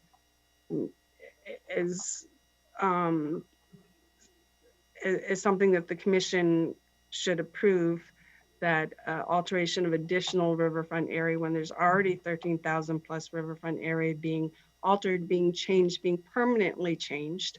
It's not an improvement. It's putting buildings and asphalt on the riverfront area. And you're asking for additional 5,000 square feet of building and asphalt on the riverfront area. So that's. Well, but also, but along with that, keep in mind that the project, the project as approved, has the utility easement running along the brook, that neck out to the street. And that's, that's where a lot of the invasives are located in that area. I would expect that a lot of the, significant percentage of that 500 to 700 would be in that area. So, I mean, I think you have to keep in mind that that's, that's part of the program is removing that the commission approved, but I think it's fair to say that it did so with some hesitation. Well, I think that's unfair to bring up the other project. Right, it has been approved and you certainly can move forward with that if you can get approval for your 40B project. But speaking solely for this particular project, I don't think it's a swap, and I don't think it's the intent of the section of the regs to have such an intent swap. I think it's more for improvements to a wetlands or more substantial mitigation, not eradication of invasive species, which I think should be done anyways. It should be an improvement to the riverfront area for the proposal, not for a swap for additional alteration. Well, I guess we disagree because I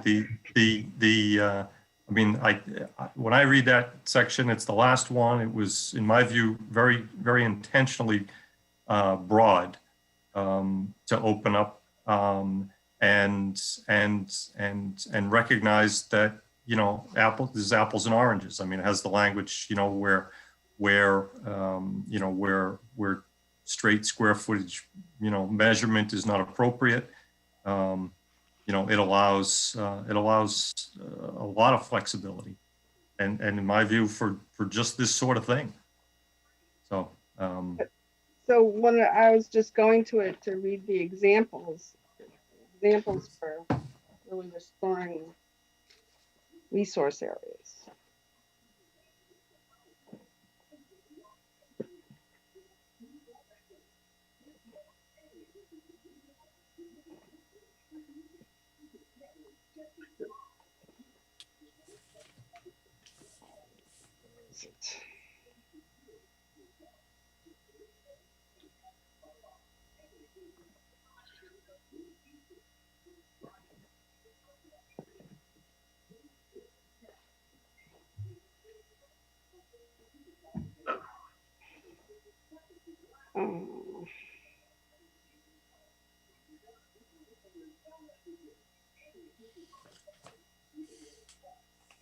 I have it handy, Landis, if you want me to read it. Or...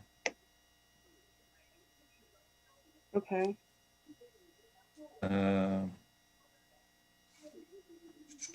When an applicant proposes mitigation, either on-site or in the riverfront area within the same general area, alteration may be allowed notwithstanding the criteria of C, D, and E at a ratio in square feet of at least 2:1 mitigation area to area of alteration not conforming to the criteria, or an equivalent level of environmental protection where square footage is not a relevant measure.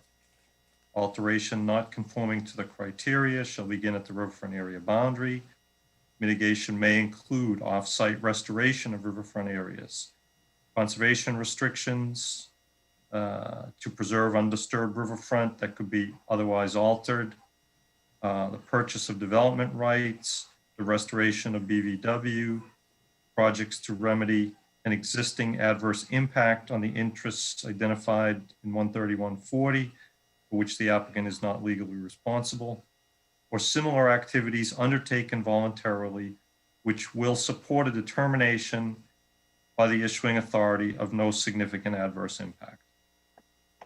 Okay, so that section, it gets broad towards the end, but the specific examples are to preserve undisturbed riverfront area. So they want you to preserve undisturbed riverfront area, but instead you're asking the commission to alter undisturbed riverfront area so that you can clean up another part. So that to me seems, it doesn't make sense to apply this to allow for additional 5,000 square feet of riverfront area that's not disturbed so you can clean up another section while this mitigation says preserve undisturbed riverfront area. Well, wait, Okay. or purchase development rights within the riverfront area, restoration of bordering vegetative wetlands, that makes sense to me. Projects to remedy an existing adverse impact on the interest of the act. Unfortunately, invasive species isn't really an interest of the act. It is important, I agree. However, these examples, and then it gets broader, yes, but part of it is to preserve undisturbed riverfront area, but you're asking the commission to allow for additional disturbance, change, building, pavement in order to clean up another area. It just Mr. does Chairman. not. I think it's not fair to say that the invasive species management is not represented interest of the act. I mean, that's, otherwise, why would the commission be looking for it frequently as you describe? I mean, it's It's not a direct interest of the act, like flood control, wildlife habitat, water quality. When you talk about interest of the act, I think it's become something that's, important to people. I understand that, but it's not one of the seven, I think it's seven interests of the act. Mr. Chairman, I think I've pretty much stated, I understand the disagreement. Obviously, that's why you're submitting the application. But as far as to the commission, that is my opinion. Okay, thank you, Landis. Mr. Petrosi, did you want to say Well- anything right now? I'd just like to say that, as I mentioned during the last hearing, we've gone to a significant amount of trouble and expense to eliminate a major concern of the commission when they approved the original project. Not only once, they approved it 2 times, and DEP approved it a 3rd time to allow us to run utilities along the Pickerel Brook out to Union Street. We're trying our best to accommodate things that the commission wants to see to make this project a better project. I don't understand Landis's position. We've proposed mitigation, invasive species management, plantings, and we've eliminated a major source of disruption and concern that the commission had to do this work. And yet you cannot recognize the fact that we're doing this in a positive manner to simply disturb 5,000 more square feet. If you don't think that that is a fair arrangement, and if you don't think that they were applying the regulations properly, and if the commission doesn't feel like they can exercise the discretion to allow this proposal to go forward, then I don't want to beat everybody's head up against the wall here. If you can't see the promise of this project going forward in this manner, then we'll let DEP adjudicate it. I don't want to argue anymore. We've been through this for 3 years, and let's move on. Landis is never going to agree with us. Okay. We will move on. Bailey, do you have any comments? No comment. Okay. Let's see, Doug. No comment. Okay. Betsy? Yeah, I do kind of agree that we should move on from it. I mean, maybe we should have moved on from it last meeting. But here we are again. And so I actually am not in favor of additional work in the riverfront. I think this has been all about riverfront for us. I mean, that's our jurisdiction. That's what we care about. It's been all about riverfront. So I'm not in favor of that. I don't think that even a nice invasives program that you came up with, Paul, is going to be a long-term solution so that we go back 10 or 15 years and find that the invasives are under control. So I'm not seeing it as a one-to-one. I agree with Landis on that. So I'm actually thinking we should probably close the hearing tonight and just bring an end to this. Okay. Al? I have no further comments. Okay. All right, I got a couple questions. In your planting plans for whichever is used here, you say you're going to water them for 6 weeks. What happens? I didn't see anything, and it may be in here, but I didn't see anything about anything being replaced if they don't survive. And should there be a longer period of time that is takes to say that they, whether they need replacement or not. I didn't specify that, Mr. Chairman. I frankly assumed that that Landis would have fairly standard monitoring requirements that that the commission typically employs. You also indicate you're gonna, when you put down this, so you're gonna use topsoil. You're gonna add topsoil. I didn't see how much. Well, I think what I said was that we'd make sure that there was adequate topsoil. Let me find exactly what I said. On sheet sub C, where is that? So one of those, I think it's the protocol. The riverfront protocol.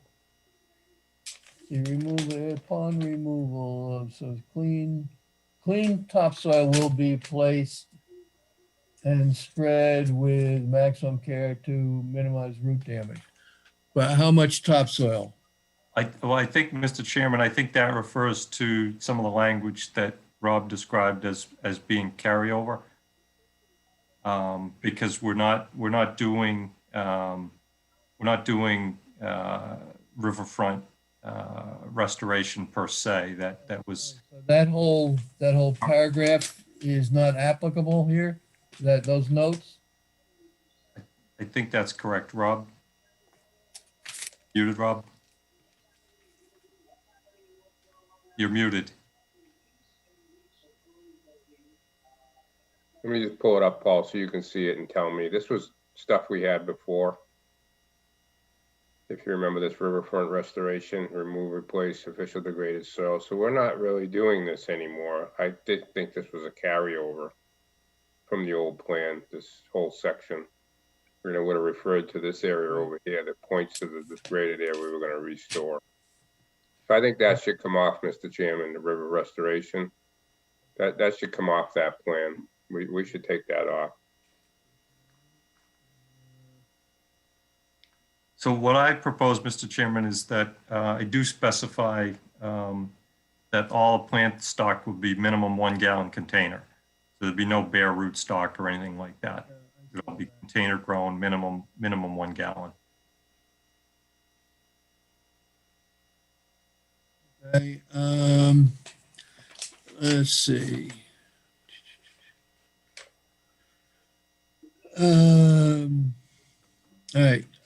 Another thing, and it may be on here, I saw one spot it said for snow storage. Have you got other places labeled for snow storage?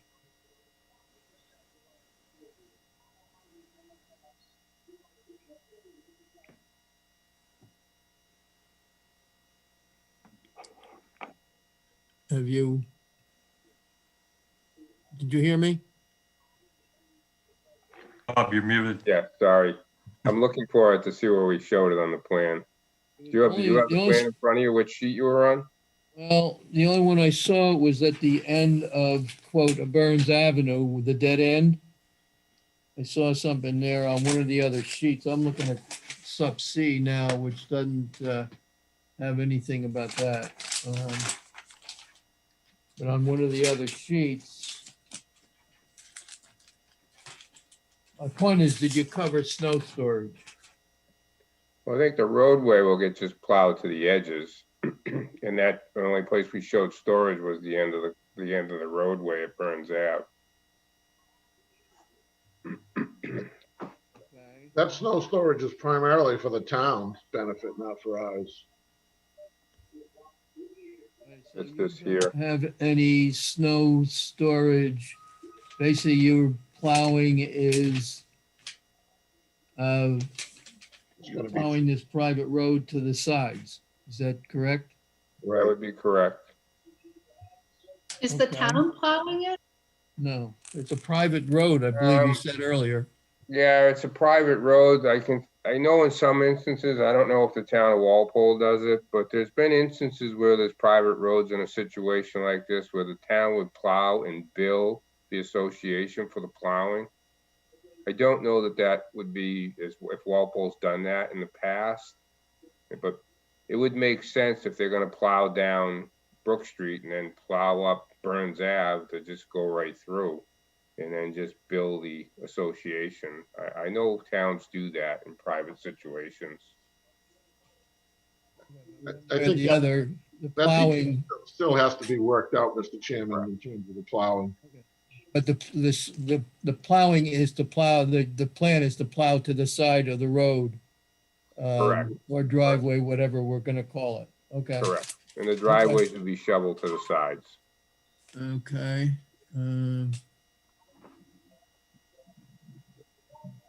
All right. And I just add my 2 cents on the degraded area, the extra 5,000 square feet. I have concern about that myself. So without going further, but I am, that's one of my concerns. Okay. Okay. Now, I'm trying to, gotta look back. Did we satisfy all of Carl Baldoff's concerns? I'm trying to find his note again here. In other words, what I'm wondering, his Yes, last Chairman. comment. Yeah, go ahead, Landis. I believe that the concerns were addressed. Just to remind you, I believe there is some abutters that want to speak at some point. Okay, well, I'm just looking at his comments. His concluding paragraph here: should be noted that we did not receive, therefore did not review an updated drainage report with the October 22nd revision. So this review may be considered an overview, remain available to discuss as required. Is that, I mean, now this is the letter he just wrote. So from that, I am taking that he is not, he's not completed his drainage review. Am I correct with that, or am I missing something here? I don't think he's ever reviewed the entire drainage report for either project. It's my understanding when we talked to him. Say that again? I don't know that he's ever reviewed the entire drainage report. The original report was reviewed by Bader for the zoning board during the initial Correct. comprehensive permit process. And we will be meeting with the zoning board on November 18th. And if they require us to have those drainage calculations reviewed again, then we'll have them reviewed again.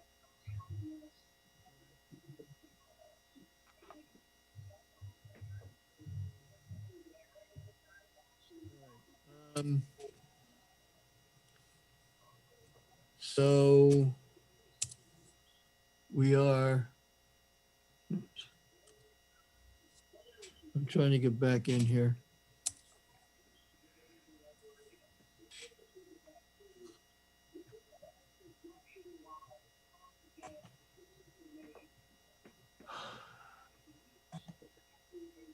Oh, come on.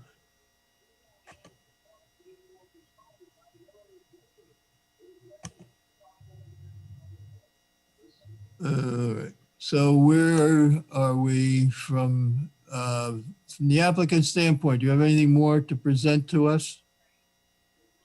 I don't think so.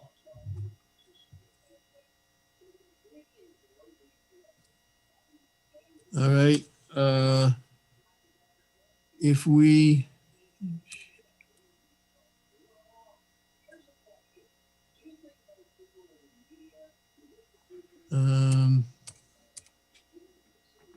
Can we close the get hearing, comments? Can we we get need comments time. from the audience? we need Jack, can we comments. have Yeah, some okay. We're gonna comments? do that. Yeah. All right. If you're in the audience, want any comments, please identify yourself for the record. For God's sakes. Yes, Mr. Chairman, it's Kathy Campbell. I actually had sent a chat to Landis that I had a question, but I think Rob answered part of that question. I was unclear how the town would plow from Brook Lane through to Burns Avenue, a private road, but I was not aware that those are agreements that are made like that. So thank you. Okay. Anyone else?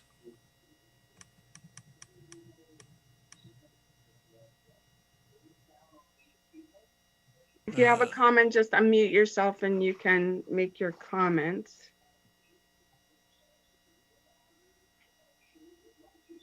I'm still trying to get back into the meeting. All right. No additional comments. So, if we were to close the hearing, we need, I don't know, time to,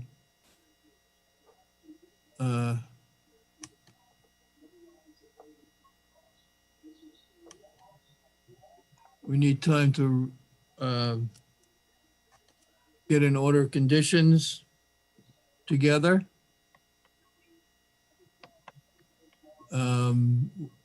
So we'd need to, I think Landis would need time to, extension of time to do that. We close the hearing. No, if you can close the hearing and then the orders can be issued at the next hearing. Okay, we don't have a time frame to, Well, normally For you have to hold the public hearings within 21 days. Once you close the public hearing, you issue the decision within 21 days. so it'll be more than 21 days before our next meeting, I believe. Yeah. Yes, or under the current state of emergency, you have that flexibility, Chairman. We do have the flexibility. Okay, so, do we want to close the hearing?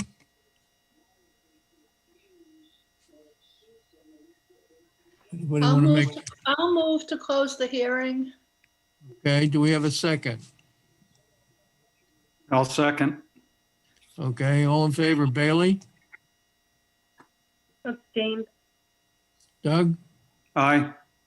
Betsy, Aye. Al, Aye. Jack, aye. Okay,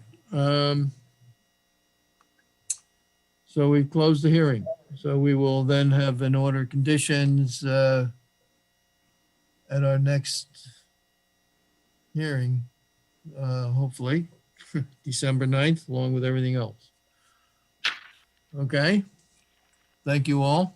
Great, thank you. Thank you. Good night. Okay, good night. Let's see, where are we?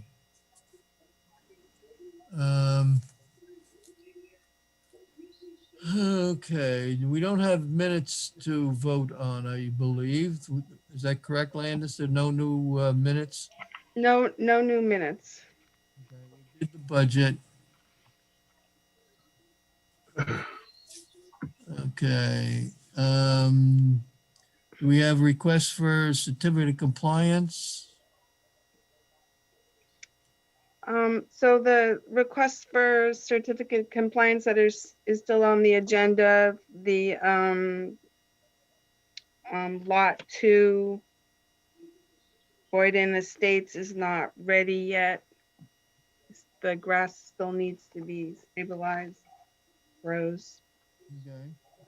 So I hold that over. So the next one, 95 West Street, we did get the as-built that I was waiting for, so you can issue that certificate if you so wish. 95 West Street is okay.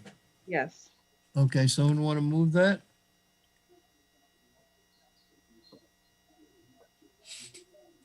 I'll move. Okay, we got a second? Second.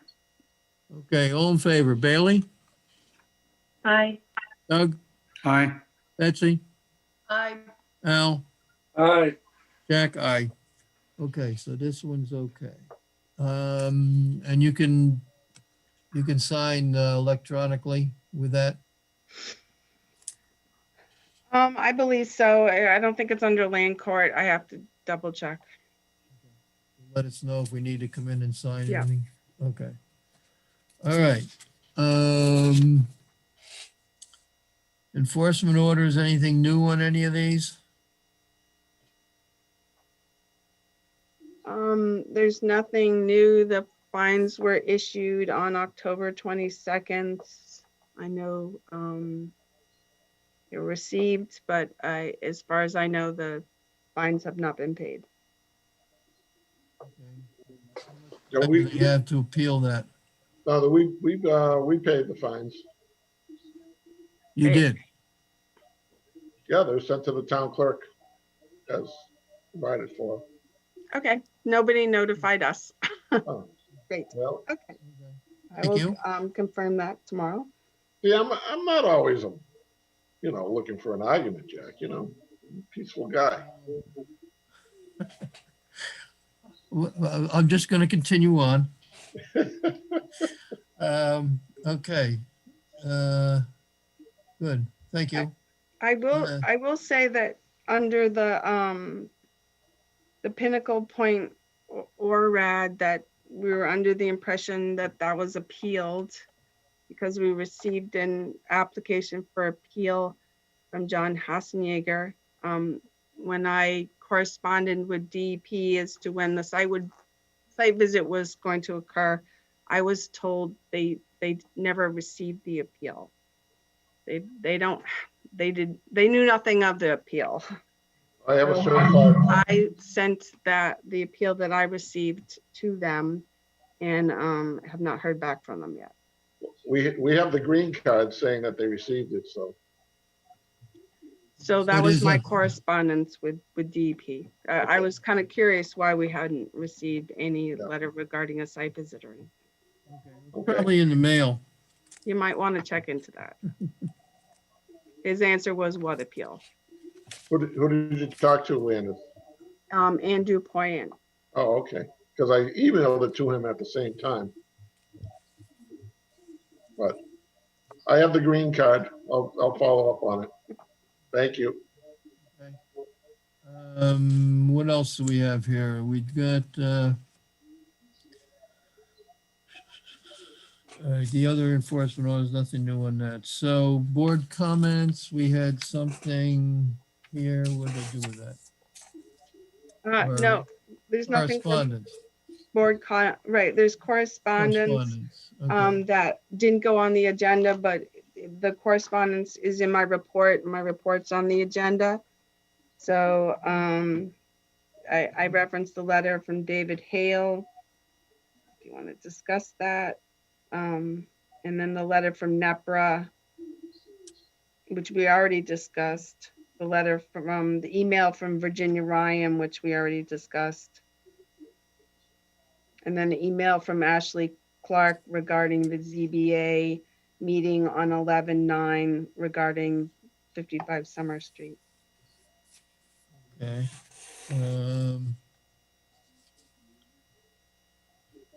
Now that email from Ashley Clark on Summer Street is asking us for final comments.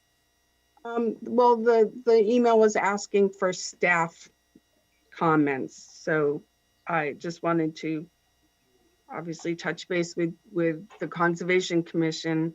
In previous correspondence, I had included requests to not waive the 25-foot no alteration area specifically. So you have responded to that. I have in the past, and in the past, when ZBA has asked for correspondence, I have not responded to this yet because it just came. Is there anything we need to discuss? If there's any specific items other than maintaining the 25-foot no alteration area that you would like the ZBA to weigh in on, then you should let me know. Do we need to comment on the peer review issue? Or just that we are in the process of adding for the peer review for the drainage? stormwater, for the stormwater issues? So in regards to Summer Street, Yes. right, so I think the letter asked to, again, send out a proposal to two different peer reviewers and get the lowest bid and do the whole process again. And I would recommend we have Beta, we should stick with Beta. And I think that they should, if the intent of Summer Street is to submit final plans to the commission for the commission to close the hearing, then they should be final plans with details. Okay, my question is, should we comment to Ashley's request regarding sorry. our, that we are in the process of getting an additional peer review for the stormwater management, just so they know we're still waiting, we have not completed that portion yet. I got you. I'm sorry. Yes, that would be a good comment to give them. Okay. All right, while we're on that subject of 55 Summer Street, at the last hearing, Mr. Hale had mentioned that he would want us to get, and this was in his October 30th letter, to get pricing from both Beta and Tetra Tech.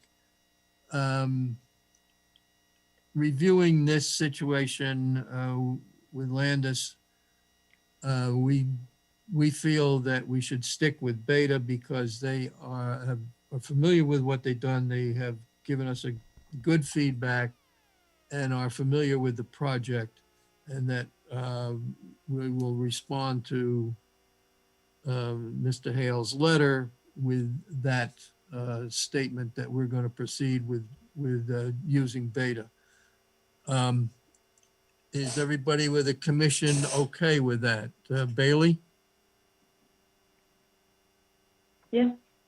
Okay, Doug? Yeah, I'm fine. Betsy? Yep, fine. Al? Okay, Okay, good. Landis and I will put a letter together responding to his October 30th letter with there are a couple of comments we wanted to make regarding that and indicate what we're proposing to do. So I think we can't really get a quote from Beta till we get their revised information. Is that right? Do we need that first, Landis? I think we could get a general quote, but I think we would get if they seem to be concerned with the funding, I think we would get a more spot on quote once we have the material. So I can prep Beta. I mean, they know it's coming and kind of give them an idea, but I think if they want us to stick to a certain amount, then we need to know what they're reviewing. All right, so I think then we can also, all right, you'll touch base with Beta to see if we can get an idea of the ballpark number we're looking at. And then we can, if we get that info, we can include that in as an estimate in our response to Hale's letter. Okay. Okay. All right. Jack, Yes. in Hale's letter, he doesn't mention dealing with details of the two crossings and the retaining walls. The plan as it stands doesn't detail those sufficient for any builder to do a decent job. So I want to see more detail on that. Say that again, Al. We got details on what? The stream crossings? Yeah, the stream crossings and the retaining walls. They passed the buck by saying it's by others. Okay. Anybody else have anything else?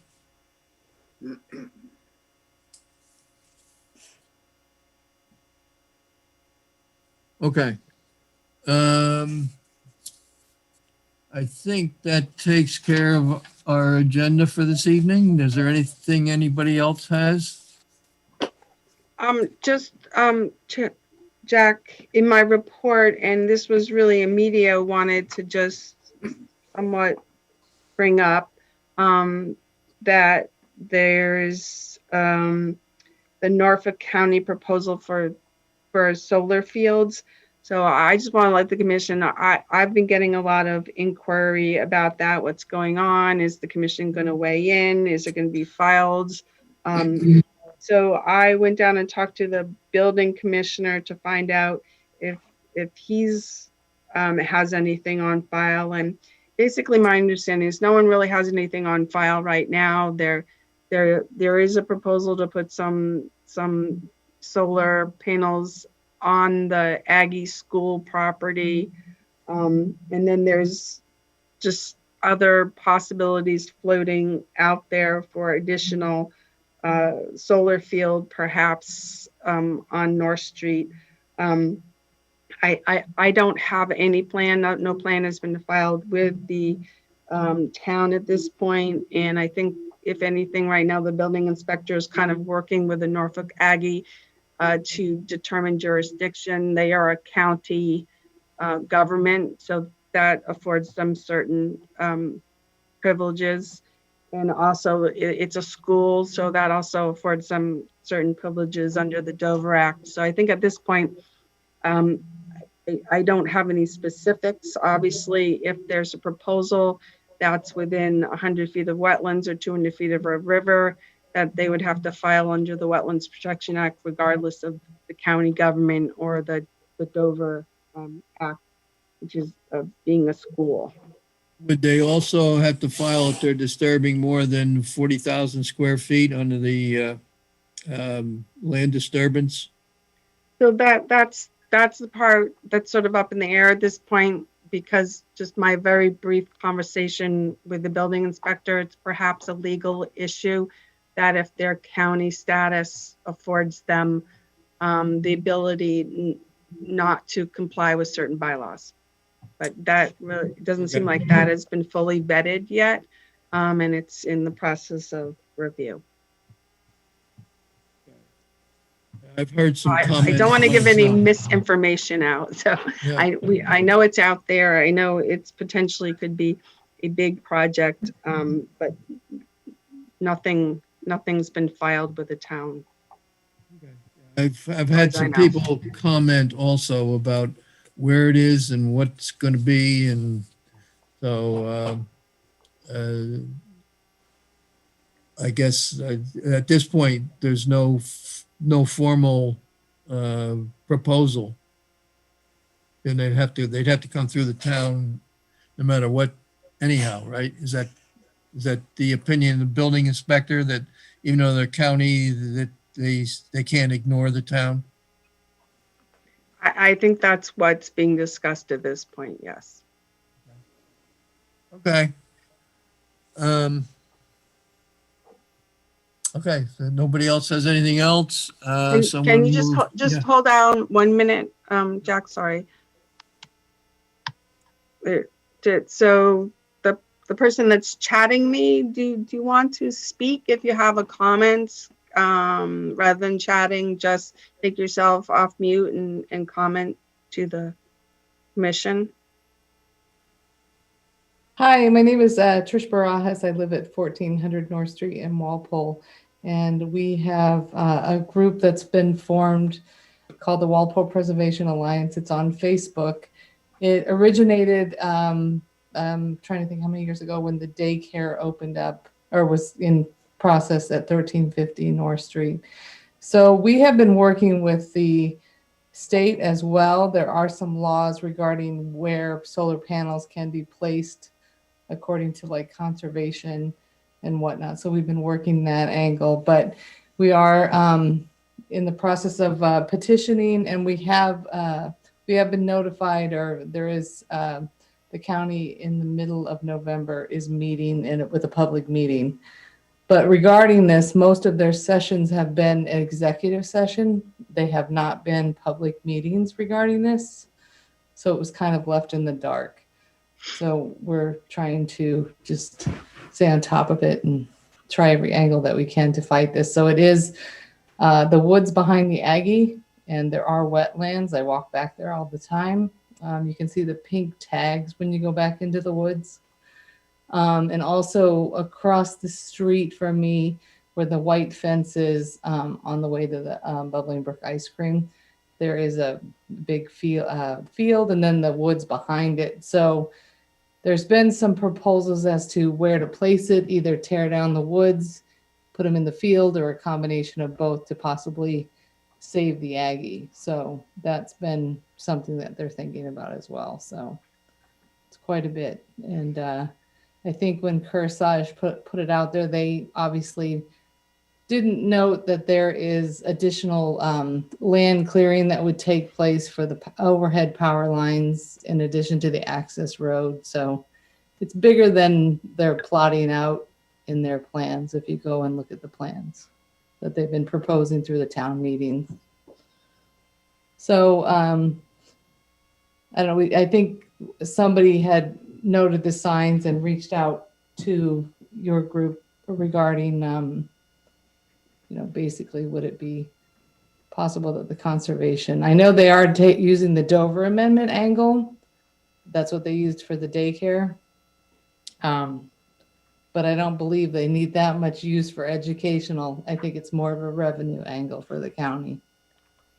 So anyway, with that, I don't know what else to add, but there's a lot of good information on our Facebook page. So if you're interested in taking a look at that, or Walpole Preservation Alliance on Facebook is the group. We're formed as a 503c4.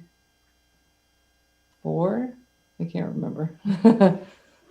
Nonprofit? So, nonprofit. Yeah, 501c3. Yeah, and it's political, so we are not tax deductible. Oh, okay. Well, then it's a different category. Yeah, Okay. yeah, I can't remember Yeah. exactly. Yeah. All right. If you can keep, there's any pertinent information, just pass it along to Landis at the Conservation Commission office, Okay, great. just so we can keep, be aware of what's going on and if there should be something that So we should be basically, involved in, that then we can be aware of it. okay. Yeah, I mean that the woods have been tagged for quite some time, probably even right early COVID or before. Behind the Aggie, you can see the pink tags, and there's definitely a lot of stream and water and back in there and a lot of wetlands. And across the street on North Street, if you get further back, the panels are going to go almost like behind Moreland Farms, kind of abuts Patton Woods. So it'll be cutting off those trails that you can get to from Adams Farm. Adams Farm leads into Patton Woods, and then Patton Woods leads up to the woods behind the field. So there'll be Okay. basically a dead end back there. So basically they're putting this in on would be the west side of North Street then. Correct. Yeah. Okay.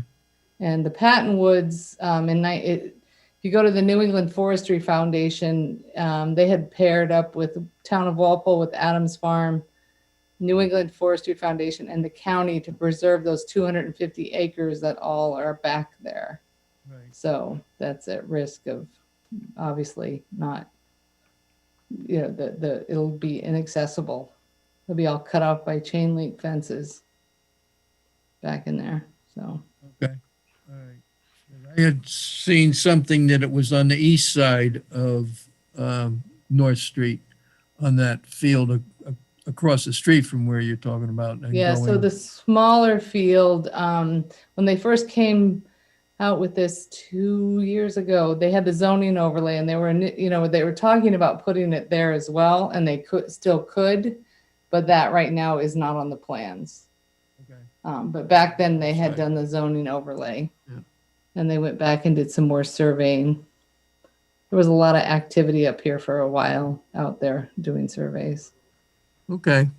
All right. I think if anything comes up that we should be aware of, just forward it to the office so we Okay, great. keep track of what's going on. No, I appreciate you taking the time and listening, and if you want to get some Yeah. more information on that, but we'll definitely keep you posted. The county meeting is November 19th, Norfolk County, the public meeting. Where are they having that? That is via Zoom meeting, so I'm sure there's information. If I know of it, I'll pass it along as well, but that was kind of a thing that got uncovered as well. They weren't having public meetings on Zoom when COVID happened.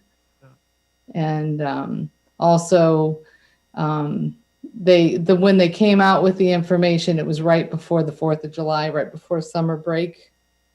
So it really wasn't, known Just by as a a- lot of people.